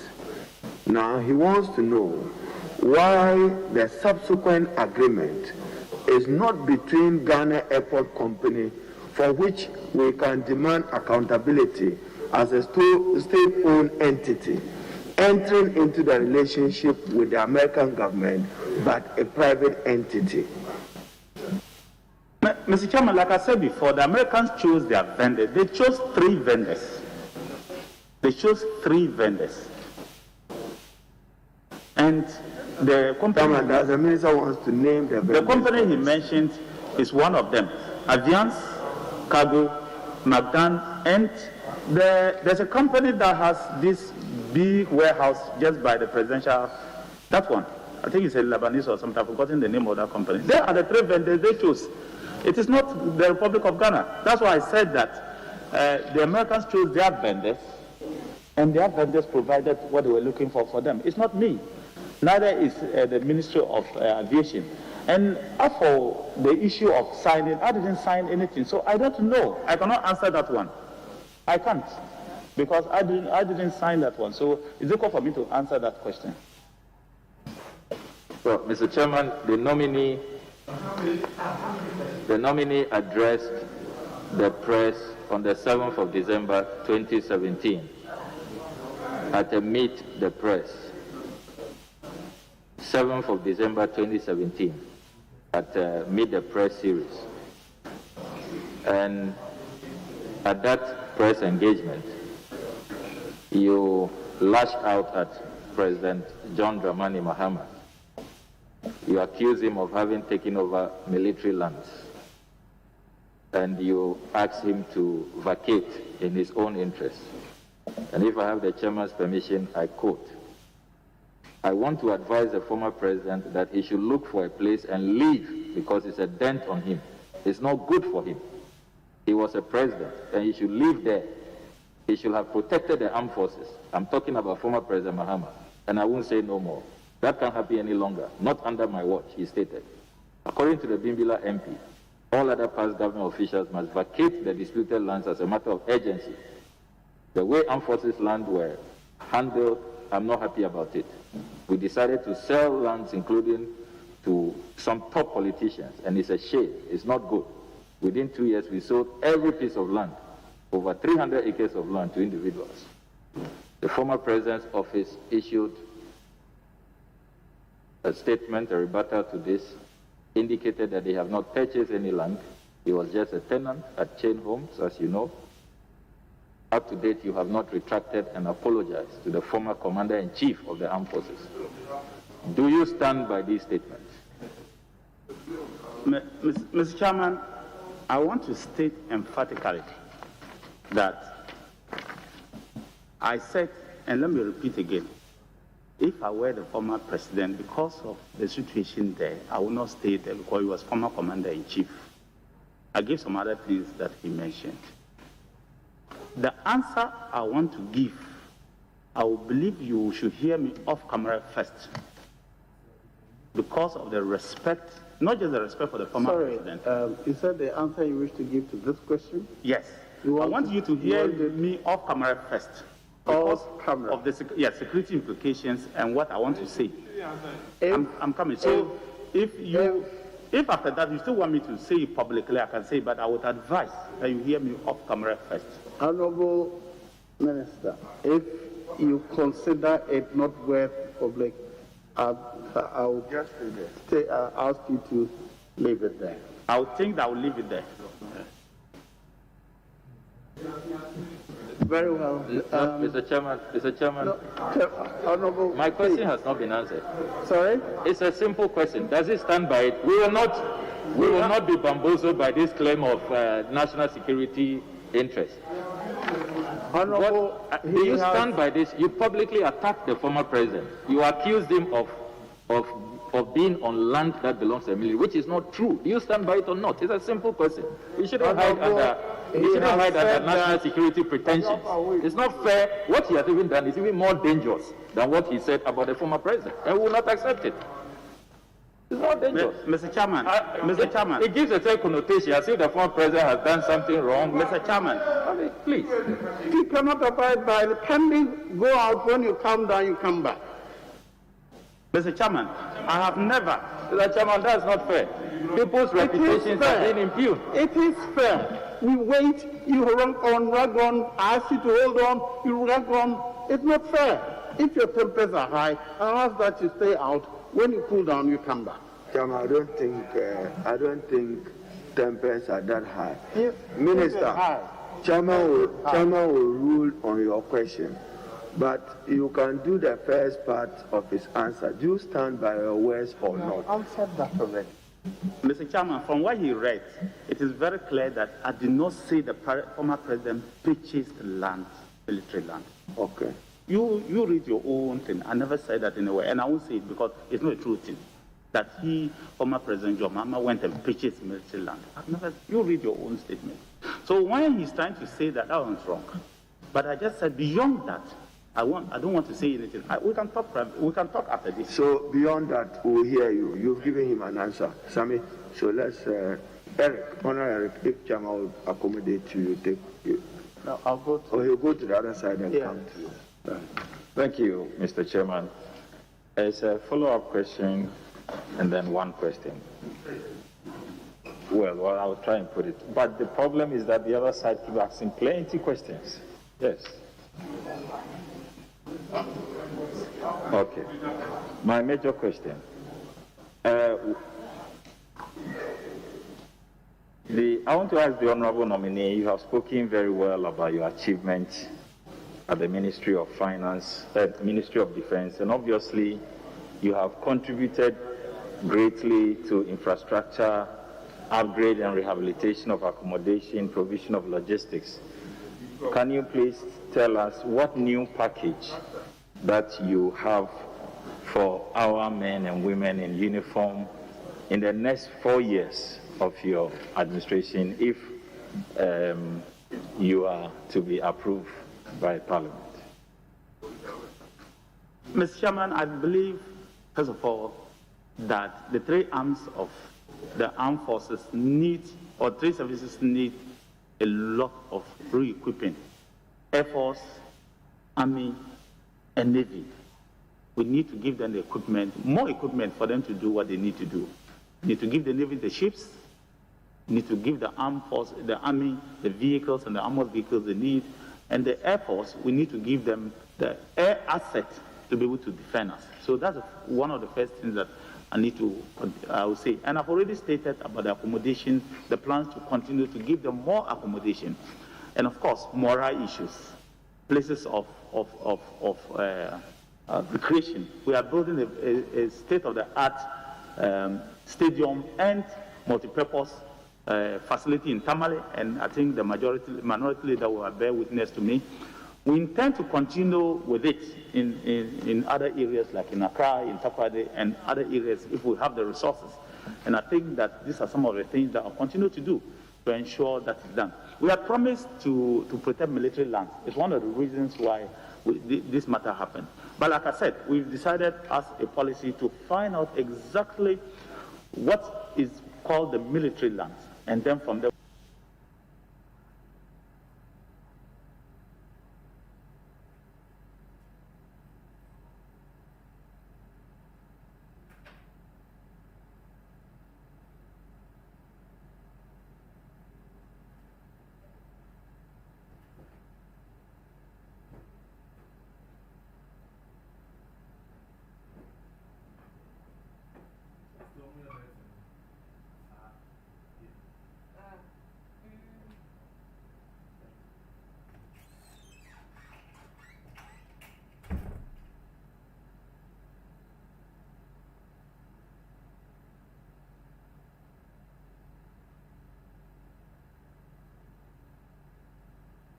The transition period. About 20% of them were either currently in the military or former service personnel who have served in the military. Are we also faced with such situation in our country where we are having extremists in our military? Mr. Chairman, there's none that have come across for now. And you said extremists. No, there's none that we have come across. And of course, there are people who have very strong views some even strong political views, but we don't have, we haven't come across what we call real extremists that can pose a danger to our nation, not as I'm aware.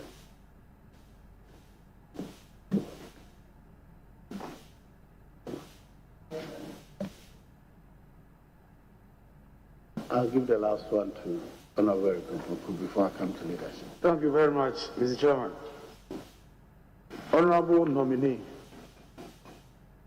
Parliament of the Republic of Ghana approved a $100 million loan facility for your ministry for the provision of housing facilities for the military, including the reconstruction of the military academy at Teshi.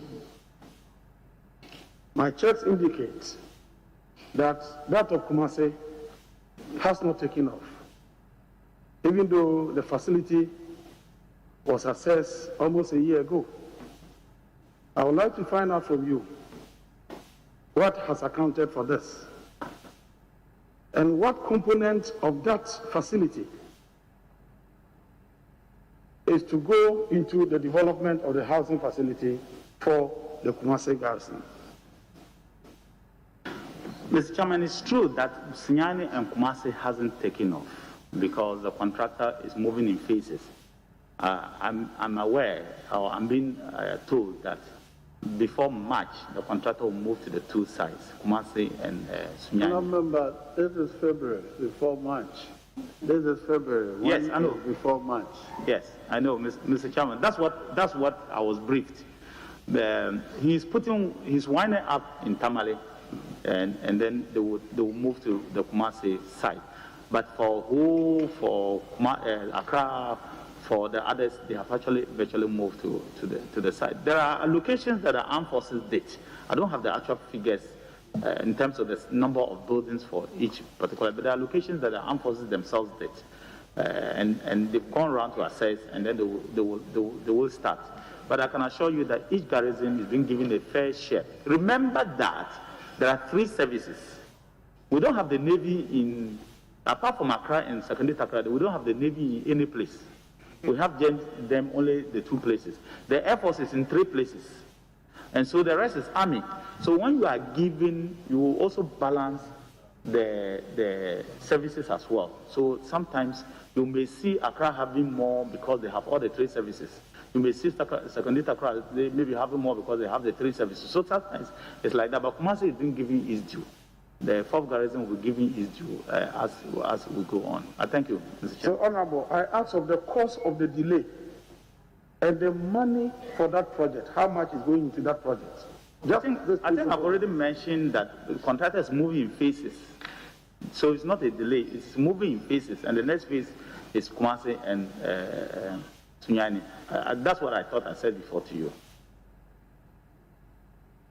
It has to do with the Afari Military Hospital, the 500-bed military hospital in Afari near Kumasi. This is a project that you inherited from the Eswal Mahama administration. And in fact, under the contract, construction was to be completed in 2017. In fact, when you look at the 2017 budget that your government presented to this House, in paragraph 726, there was an emphatic statement that the project was going to be completed in 2017 and even start operations.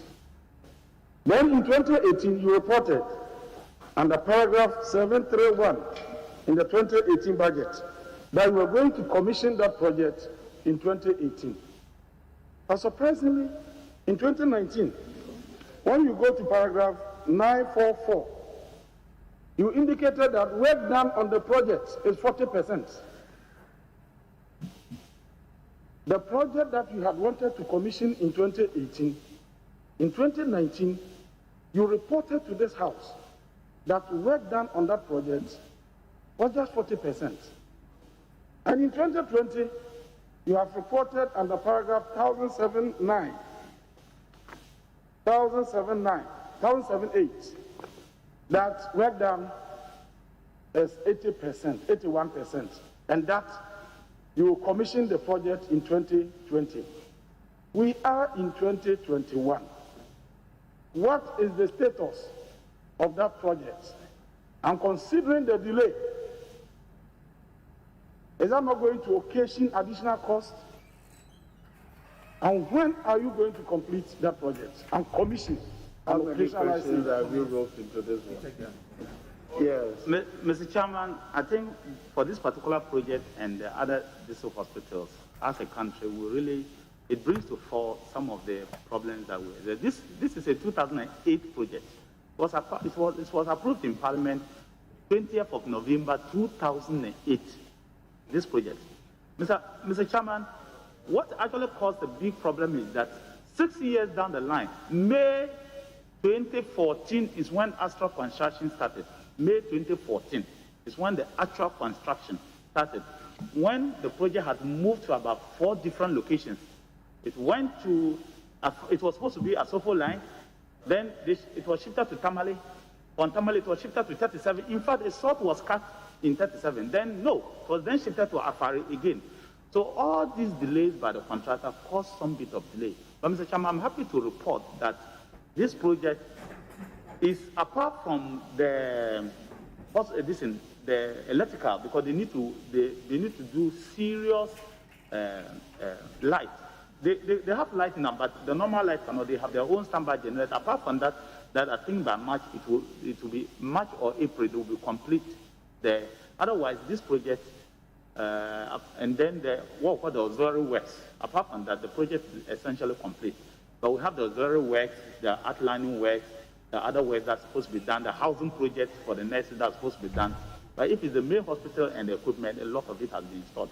I was speaking to the contractor the other day because we want to use that facility to serve as an emergency that we need now. So I've been talking to the contractor over the last 1 week, so I know the stage of the work that is there. But this year it will essentially be done. One of the delays was also not to immediately commission it because you need to make sure that you get all the staff to the place. And I think that if you have time and you approve of me, we'll go there and you yourself will see what is really happening. And I'm happy you're asking the question. We'll go there together and you can ascertain for yourself the state of the hospital. Honorable nominee, I hope you know about Global Firepower.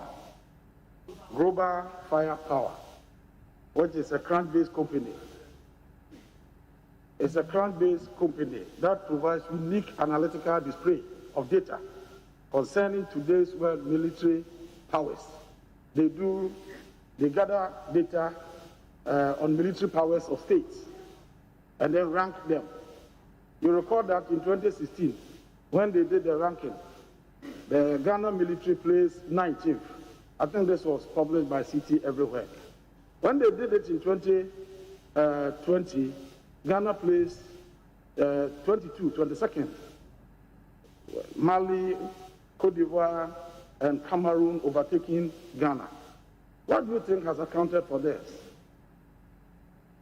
Mr. Chairman, I think that you should just go to the details of the global firepower, the gunfire, firepower, and find out exactly. A lot of the information they put there are not correct. A lot of the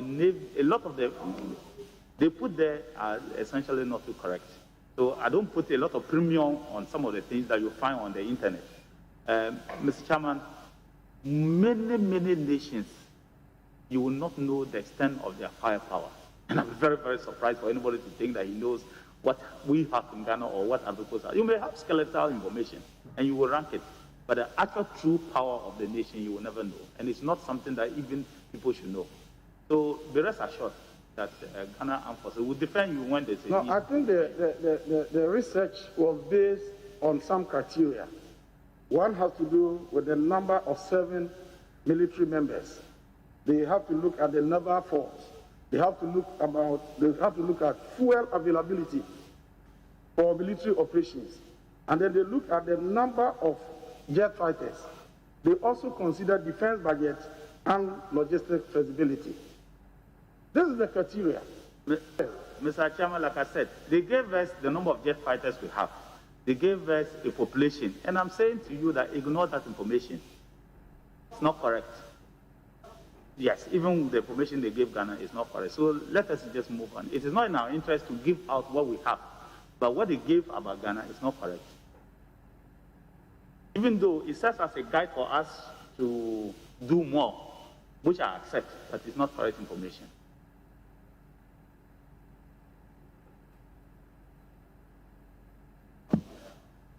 Yeah, no, I have Honorable Minister, we have also had reports of encroachments on military lands. I recall there was a video that went viral on social media when the people had almost crashed with the military on a piece of land. And they had mounted the billboard of the president, and there were a whole lot of issues around it. How do you intend dealing with this issue that confronts us as a nation? That's the difficulty, Mr. Chairman, when the military is in the center of very prime lands. It becomes something, especially if those lands are not developed. Everybody will want to have a piece of the cherry, a piece of a bite of the cherry. So these things are things that we manage. We're dealing with human beings, and so you have to manage the human beings to be able to do your work and do it properly. That's one of the reasons I said that I didn't want to be speaking about it publicly. But I just want to assure you that we'll do everything and anything to ensure that we engage all the stakeholders so that the military is for everybody. In fact, you don't have only one type in the military, and they don't do work for just one type or one individual. I remember I jokingly told the chief of Tamale once that, but if you give land to if you give something to somebody, do you collect it back? Or do you ask for compensation? He said no. In the north, when you dash somebody something, you don't ask later for compensation. Then we started laughing. But it had to do with some of the lands that they were looking for compensation, and we all started laughing. But I just want to say that we are engaging all the stakeholders to ensure that some of the things you saw that day, they don't happen again. And I can assure you that those things behind the scenes are ongoing. And not just me, with the lands minister and all others, we are trying to make sure that those things happen. It's across board. It's not just only Accra, it's across board. Because the military are beginning to have some of the prime lands. And you know that land in some places is real income. And you can understand people when it comes to some of these things. And some of the people, like I've always said, Mr. Chairman, I appreciate their difficulties. I am from a village. I can just walk to the bush and farm. But if you're having somebody who's in Labado or Teshi, if he has to go and farm at Dodowa, will have to take a car and he doesn't have that money, it becomes a problem. And maybe, so we need to look at all the situations from all angles. But we together will engage it and make sure that we do the right thing. Honorable Minister, wherever you locate the armed forces, it's a matter of time. That place will become private. It's a matter of time. So, do you consider that consideration, time you keep moving, is that a consideration? No, Mr. Chairman.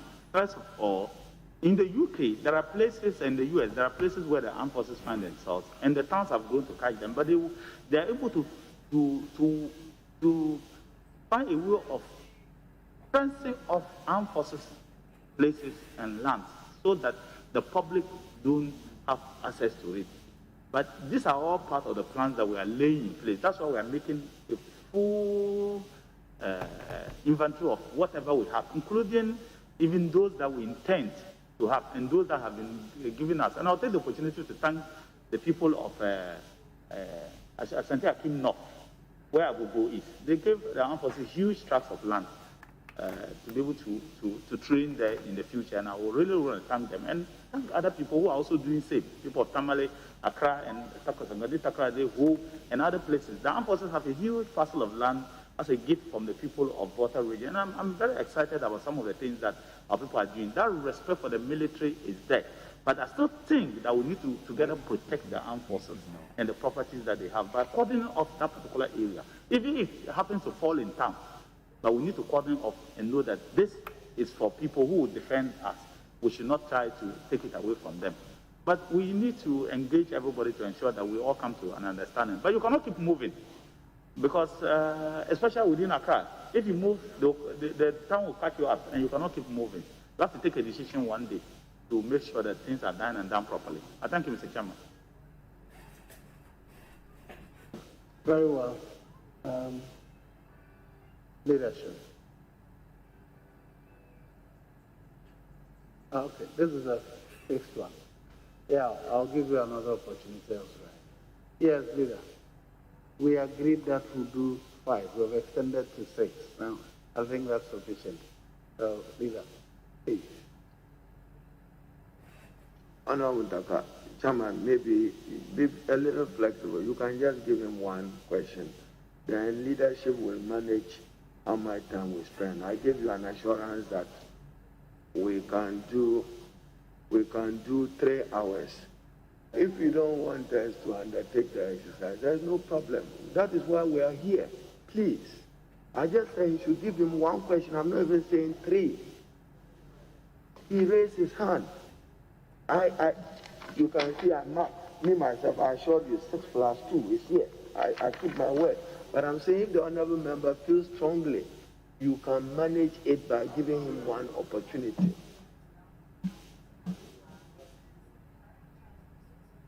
Yeah, just one, and then, but I assure you that I'll manage if you my... kindly permit him to ask the question. Sorry? If you will kindly permit him to ask a question. Yes, honorable member.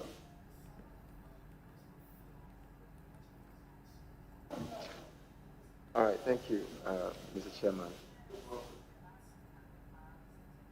Honorable nominee, I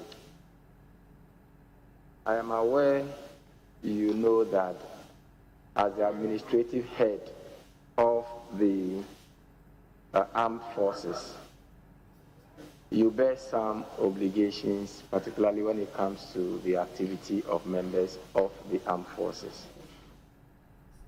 Are you willing to take responsibility for the excesses of military officers during the 2020 elections?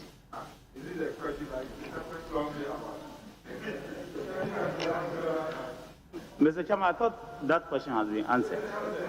No, it hasn't. Mr. Chairman. Hold on. Very well. Honorable Minister, he says, are you willing to take responsibility? That question has not been answered. Kindly answer. Mr. Chairman, I don't know what every individual has gone to do. So, for some reason, if somebody has gone to commit a crime that is supposed to be punished, and I say by law I'll take responsibility, it's been unfair to me for that type of question. So I would say that we don't, legally it will be very unfair to me to say that do I take responsibility. It's too wide, so I will just say no. Honorable nominee, there is a video circulating that shows military officers in Techima South. Have you been interested in investigations in this matter? Apart from what I consider... He has answered that question, so ask another question, please. Mr. Chairman,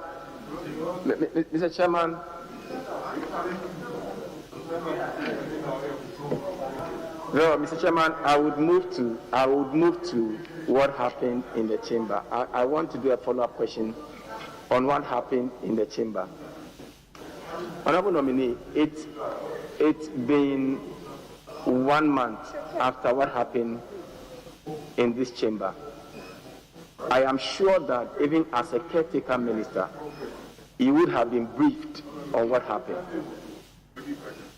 What specific steps have you taken in respect of investigation into what happened in this chamber? Because not until we are willing to take responsibility for our inactions, we would not be able to correct them in order to move forward. Honorable Minister, I'm thinking that we should be able to take some responsibility of what happened. And that is the only way we'll be able to correct moving forward.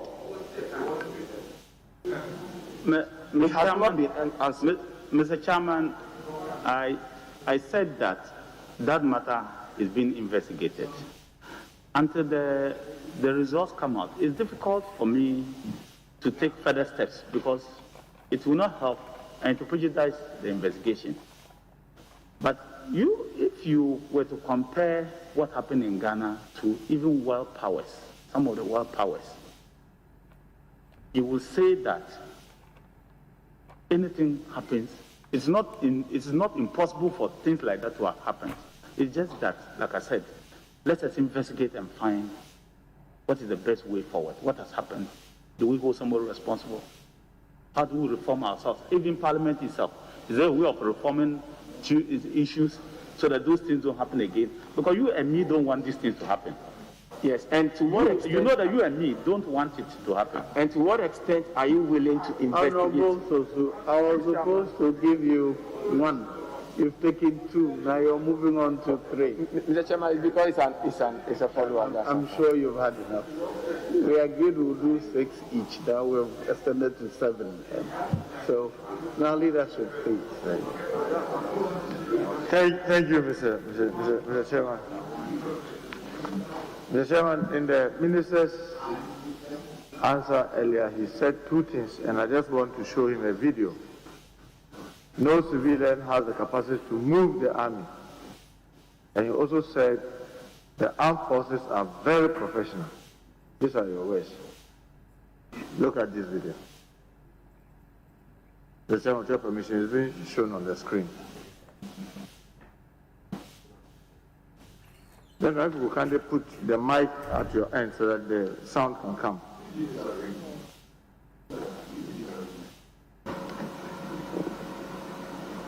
That is very neat.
Ida, what is the length of the video?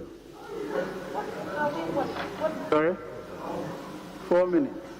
You had advised, if you had alerted me, you would have agreed on what portion you need to show that well.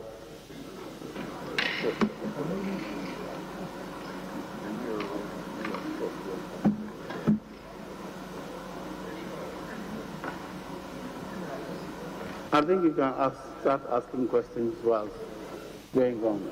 Right. Mr. Speaker, I'm worried we are not getting the voice. But, Honorable Osla, you are not the chair, please. Saw scenes of destruction. I'm playing the voice from my phone here. Abandoned pits and mining settlements dot the road leading into the remaining part of the forest. After dodging water-filled, dangerous open pits, we arrived at this mining settlement deep within the forest enclave. Yes, that was the voice. 7 Chinese nationals were quickly located and arrested. That is a commentary. Leader of the team conducted a search. Yeah, so ask your questions based on the picture, not the commentary. There were indications of military presence. From what we are seeing here, it looks like there are some military men involved in this whole activity in this forest. Because you are looking at their uniforms, even some have names on them. But we did not meet any of them. But looking at it, I think the military were the people protecting them here to do this illegal job. Okay, so what are we doing with the uniforms? First of all, we need to retrieve them and then ascertain as to who sanctioned their duties here. So these are military accoutrements. You can find names on them. This one is Camel. This one is Camel. We have the other one, Amwani, on this one. And these are, as security men have been able to authenticate, these are quality Ghana Army uniforms. I think indicating your point that is made. Let's proceed with that. we may have some military Mr. Chairman, involvement the here part I in want this you to site. say In the midst of our search, a young military officer drove into the compound in a Tundra vehicle. Yes, sir. I will see a lot of people.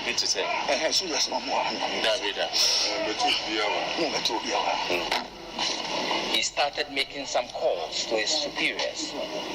I will do the staff sergeant, sir. We are here at this thing, Tontokrom. They hold duties, and there are some policemen and media be here.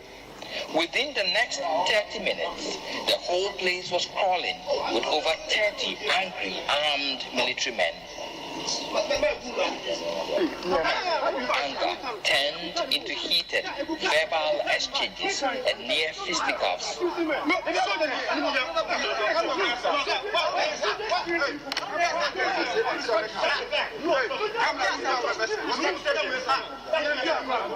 A group of physically built men with known faces from the Delta Force group also joined them. The Chinese were released. Our news team was prevented from filming anything from this time onwards as they overpowered the task force and took over. Things got physical as the macho men assaulted my driver, forcibly took the keys to our vehicle and struggled with a camera technician for the camera. Under the watch of the military men, they broke our windscreen and side mirrors. Owner of the site, Donald Nitiwul, ordered the military to delete all footages from our camera and our personal phones. But we managed to retrieve items from our formatted card. It took the intervention of the Ministry of Environment and the Military High Command to get us released. The Minister for Environment told our news team, quote, Heritage Imperial only has a prospecting license as though it is mining illegal. He is supposed to be drilling, testing samples to be presented in the process of getting a mining permit. But Donald told our news team he has all the documents giving him full access to mine in the forest. But in all this, the best judge is the environment, which lies uncleaned with huge gullies and pits. Reporting for Joy News, Erastus Asaredonko, Kumasi. Mr. Chairman, thank you very much. I'm grateful you allowed this replay. This is what I'm saying. Honourable Minister, these are the men that you call are professional and do not take instructions from people who confront legitimate task force set up by government, surrounded them, humiliated them, and it has to take calls for them to be released to go on doing their legitimate duty. As Defense Minister, I want to believe that this has come to your notice. What have you done since this video was shown to you? Mr. Chairman, I still want to repeat that members of the armed forces are professionals. Members of the armed forces don't take instructions from civilians. And that is how it is. Mr. Chairman, even the video that is being shown, nowhere in the video has it been proven that the armed forces took instruction from a civilian or the armed forces are not professionals. There is a big difference between individual action and the total direction of the armed forces.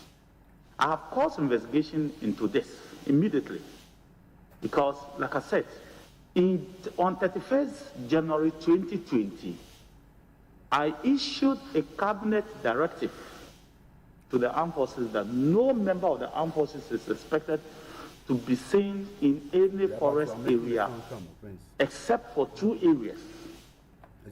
And if anybody is doing that, is doing in contravention of the government directive. And so I've asked that they should investigate this and bring me the report.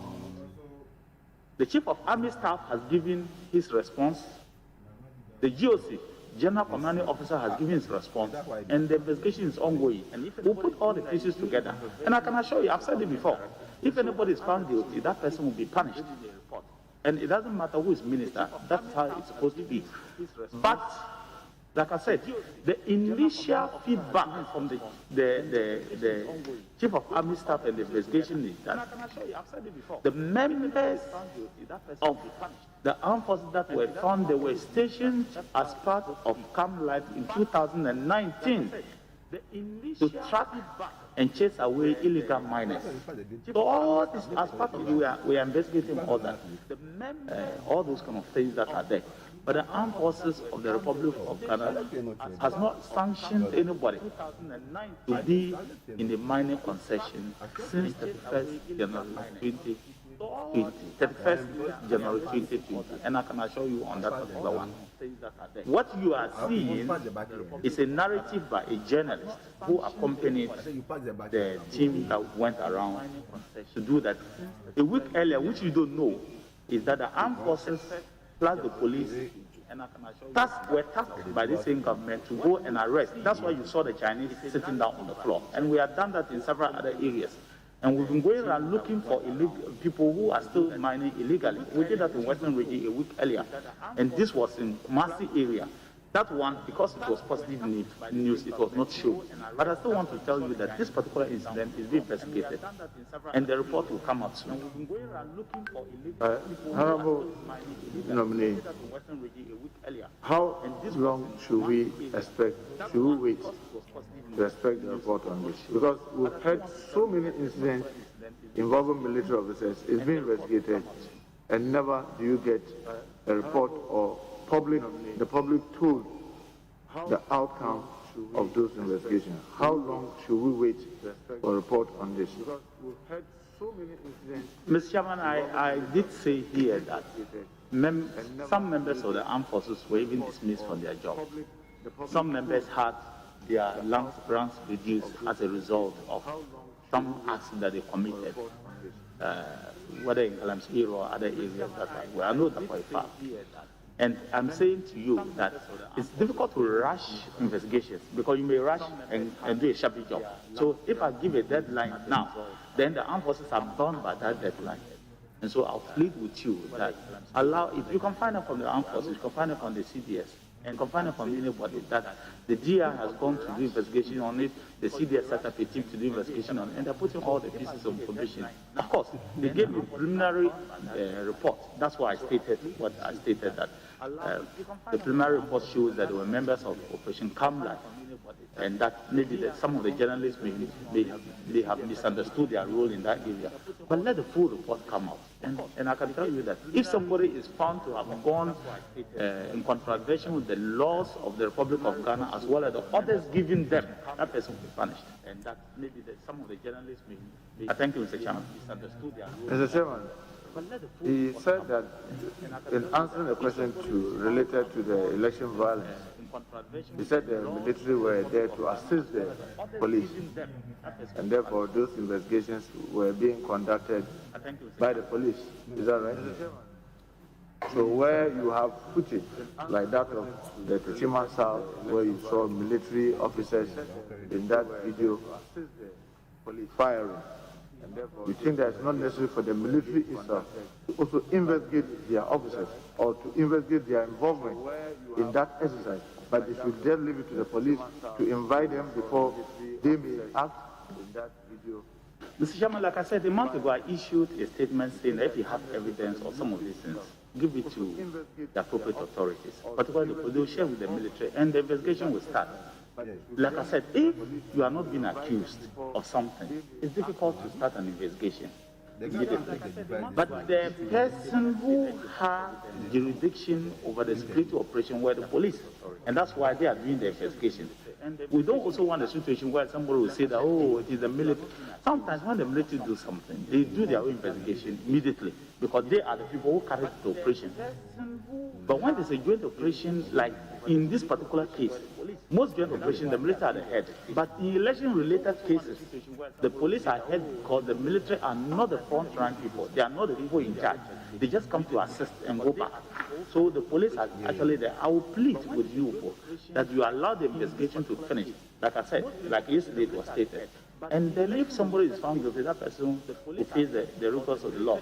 So if there is evidence, as yesterday that was presented, let us add it to a body of evidence that the police are doing, and then they will invite the people concerned, and we'll take it from there. Like I said. Honorable Nominee, I want to just ask you this, that since the election, are you saying as the then Defense Minister and the government representative at the Ministry of Defense up to today, you have not seen those videos where the military officers were involved in this scuffle with civilians that led to death and injuries, that may warrant you to ask the military command to investigate their part of those actions, whilst the police is investigating the whole.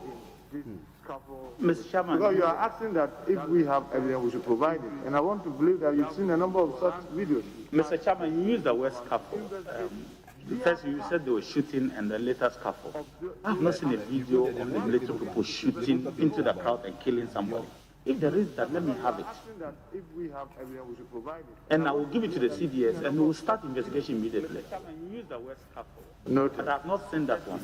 I just want to find out from you that I have not seen a video. Even though you are not a military officer, but you head the military, the defense ministry, is it professional for military officers to use live ammunition in dispersing crowds? Even though you are not a military officer. Mr. Chairman, it's very, very difficult to answer that question because circumstances differ. So if I were to sit there and say, oh, it is not professional or it is professional, I'll be misleading you. When there are insurgents, you will use live bullets. When the life of the military officer, you have very rare military officers like Major Mahama who, at the point of death, will not use his gun, but some may use. So it's very difficult for me to answer that question because I'll totally be wrong to say that it is an exercise. It's not. But generally, like I told you, crowd control is the work of the police. But when it gets out of control, it becomes violent, it leading to death, it leads to armed conflict, then they call in the military. To say that that's all that goes. And sometimes the military may use minimal force to be able to calm the situation down and hand it over back to the police. But when it gets out of control, it becomes violent. Thank you, sir. Mr. Chairman, earlier in an answer to a question, that's all that goes. And the nominee said that the increase in the number of years by 5 years before officers are decommissioned has helped a number of persons. They said that one person came to us. Is that right? Is that right? The mic is off. In the number of years. I said, is that right? Yes, I said that. When did this policy kick in? We started the implementation of that policy in 2017, but as we went through the parliamentary process, that policy actually kicked in completely in 2020. Completely. But then we allowed them to stay because we had started the promulgation. You remember the LI was passed in 2017 or 2018. I'll check the date. I think 2018. The LI was passed by Parliament. So it has kicked in. So all along, they have been there since. So, roughly, we say even in 2017, you had given this instruction while they are going through the formalities of regularizing it, right? Yes, one of them. And they said the officer came to your office to thank you that he's now going home, but he's thanking you that he would have gone earlier had it not been this policy intervention. You said that. Yes, when I use the officer, I'm actually talking of other ranks. Yes, that you said WO, yes. But sometimes maybe people misunderstand and think this policy only affects the other ranks. It does not affect the officer. Yes, I mean, I'm not a military officer, so maybe, forgive me if I use it interchangeably. That gentleman or other ranks came to thank you that had it not been that intervention, you are left much earlier. Is that right? You said that. Yes, Mr. Chairman, he did. And he wasn't just thanking me, he was thanking those who brought that policy. I was just the face of that policy. Now, Mr. Chairman, you agree with me, from 2017 to now, it's not 5 years. So if you had 5 more years to say, you couldn't have come to be bidding you farewell if you had gotten 5 years. That sounds inconsistent with when you took the action and when he was leaving and coming to thank you, when he had gotten 5 years more to stay in the army. Mr. Chairman, when we came to, when we took over the reins of government, the 91 group was supposed to go. Military, it is the year that you come in, that you said. If you calculate 91 till now, it's 30 years, 2021. So it is that group I'm talking about. That they were supposed to have been released. So we stopped the release of that. In fact, if this government hadn't come to power, they would have been gone. Military in 2017, but we stopped them. That you agree so with you me, check, so 91 till now, then the 91 next year. If you are talking about the 91, then the person should have left in 2016. The 25 people have been in 2016. That's what I'm saying. It tells you that they were not released in 2016. But we stopped them. They were not. So are you saying that in the military, when they are supposed to be released in, say, 2017, you have cases where it extended beyond the 2016 into the following year? I took the decision, Mr. Chairman, I took the decision that those we came to meet, they should enjoy it, because some were like, oh, those who were qualified to be released in 2016 should have gone. I took the decision that they should all stay. Because there was, I don't want to say there was no money. It takes a lot of money to release soldiers. And if the government did not give them the money and they don't release them, they will stay. And so I took the decision that the 91 group was the next to go, and they hadn't gone. So I took the decision that, look, let them stay and enjoy the 5 years. And that's why they are now 30 years and they will go this year. And if the government did not give them the money and they don't release them, they will stay. Earlier in an answer to a question about a Ghanaian citizen that was arrested around Bole and being incarcerated in the Ivorian prison, as my colleague Honorable Gaga mentioned. You said you were aware of this case, is that right? Answer to a question about yes. A citizen. What have you done since? You said you were exploring diplomatic means to get this compatriot released from my colleague Honorable Gaga mentioned or transferred into a Ghanaian prison. I said that the Minister of Foreign Affairs is engaging her counterpart to ensure that we do not resort to the military, so that my ministry doesn't come in. In fact, it is advisable not to let my ministry come in at this stage. So we have decided, for the sake of blurriness, to not allow the Minister of Defense to actually even get close to the action for now, and allow the Minister of Foreign Affairs, which is the diplomatic arm of government, to do the work for now. For us. But have you been following up with your colleague, the foreign minister, to get updates as to where this has gotten to? As the foreign minister is a member of the Armed Forces Council, and this matter came, we discussed it at the Armed Forces Council as well. We discussed it at even the National Security Council, and like I said, that we are following up on daily basis. The last Armed Forces Council meeting, for which I went in attendance, was discussed as well, especially how to protect that particular area, and this matter came up again. And even another matter came up where she was assigned to go and continue mediating. And even the country north of us, there's another incident around the Tumu area that she was assigned to do so that we don't get the military to immediately come in. So those little things come and then we assign it to her. So it's gone beyond even what you are talking about. We add others as well.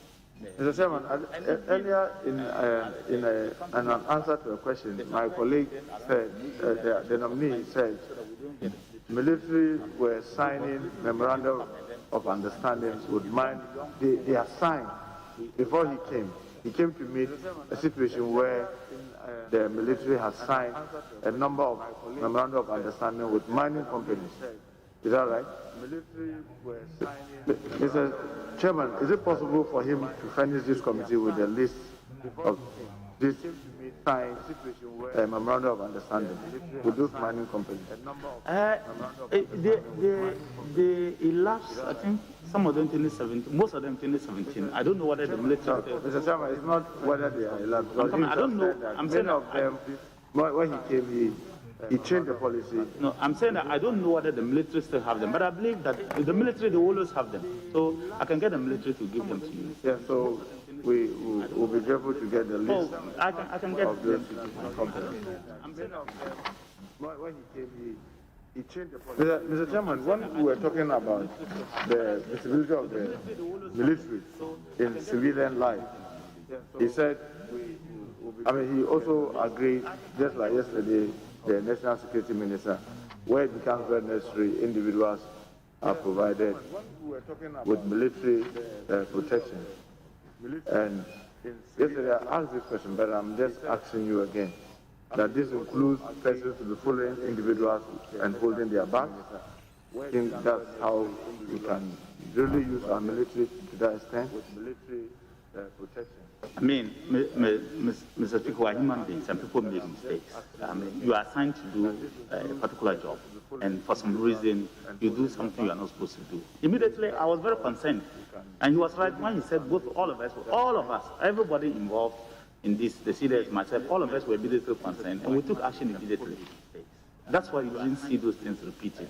But these things do happen, unfortunately. And even us, as people who even have police, you have some of this happening. You will watch well. Some of these things happen. We have to find a way of ensuring that those things never happen again. But they are temporal people who are assigned. They are not bodyguards. They are temporal people who are assigned to them, and they go when the threat is reviewed. And most times it doesn't even take a month. Sometimes 2-3 months. They are reviewed, and then they pull out. Find a way of ensuring. Mr. Chairman, normally I'm not worried when you hear a lot of complaints that they are becoming too many within the general society, general civilian society, seeing these military officers providing cover for private citizens or even VIPs. Mr. Chairman, I thought I already answered that. Yes, I already answered that. So you are concerned? I told you that. And privately I've expressed that to you before. And in some instances with armored vehicles in those persons' homes, even VIPs. Yes. Mr. Chairman, I thought I already answered. I'm saying that in some instances with armored vehicles in those persons' homes. And privately I've expressed that to you before. I am yet to see the military armored vehicle in the home of an individual. If you do, let me know. No, the military armored vehicle, it's in those persons' homes. It may not be possible. The military will not do that. Maybe let me ask you. I mean, you are in that area. I'm not very versatile with their vehicles. If you have their vehicles that they are able to put guns on, are they not armored vehicles? The armored personnel vehicle, yes.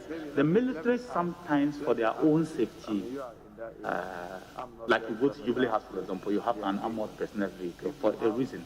You go to, say, Bimbila, some of the areas that the military go for their own safety, they sit in armored vehicle, but that's different. That's operational decisions that the military make in that point. I thought that you are saying that the bodyguard is, they use armored vehicles to go and guard somebody's house and that kind of stuff. No, but for operational duties, they may decide to position an armored vehicle at a particular spot.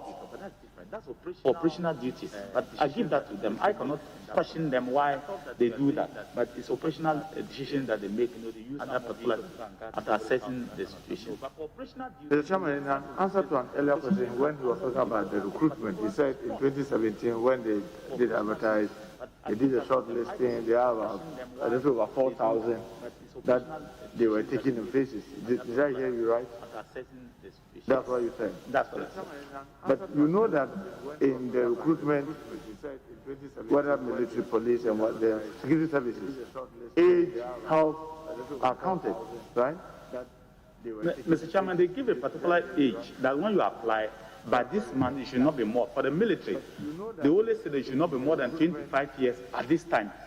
The difficulty you have is that you have applied and you are qualified. And because you are going for training next year, they say, oh, you are not, it will be unfair to the applicant. So because of that, they allow them. They always say they should not be more than 25 years at this time.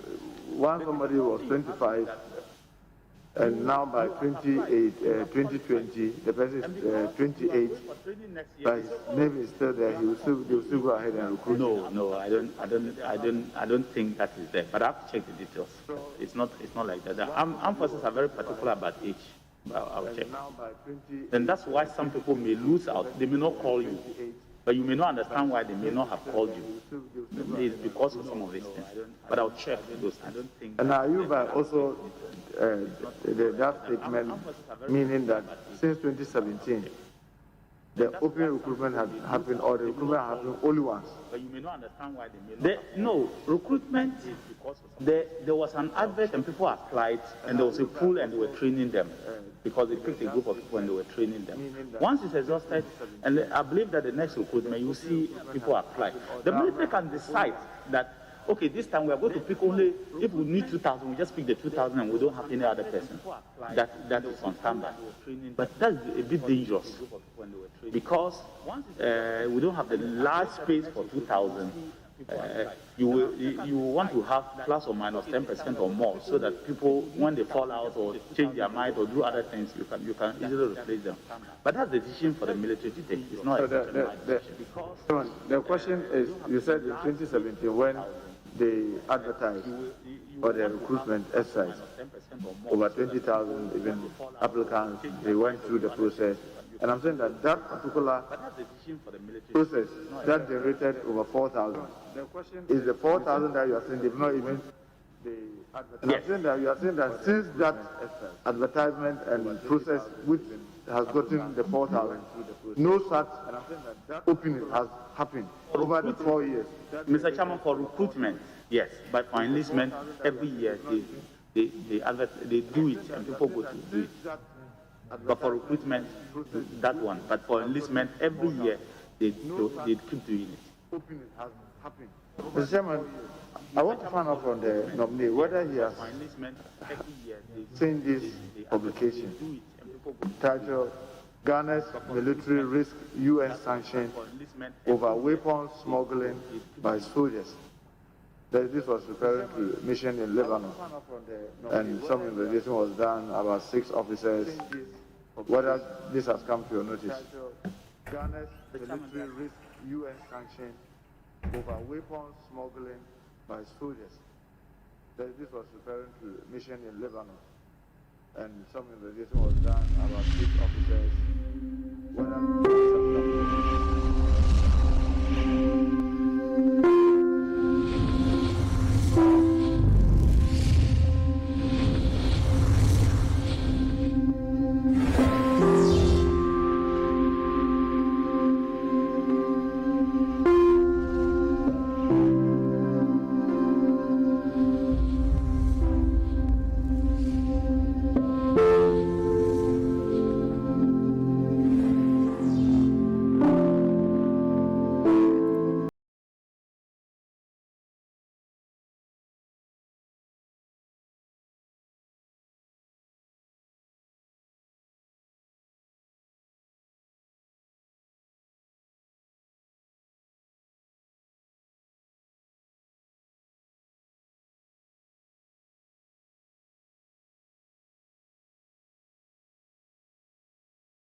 same court, same judges, same issue, but I'm about out number press. I say, Obi, I kind of different.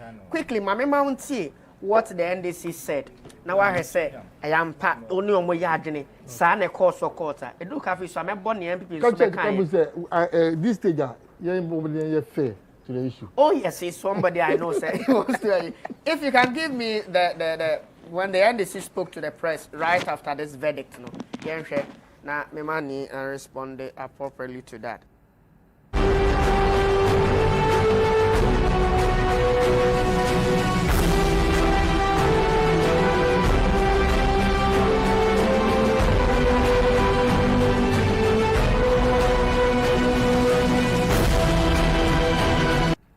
That nothing happened. So I was more interested in ensuring that nothing untoward happened to anybody.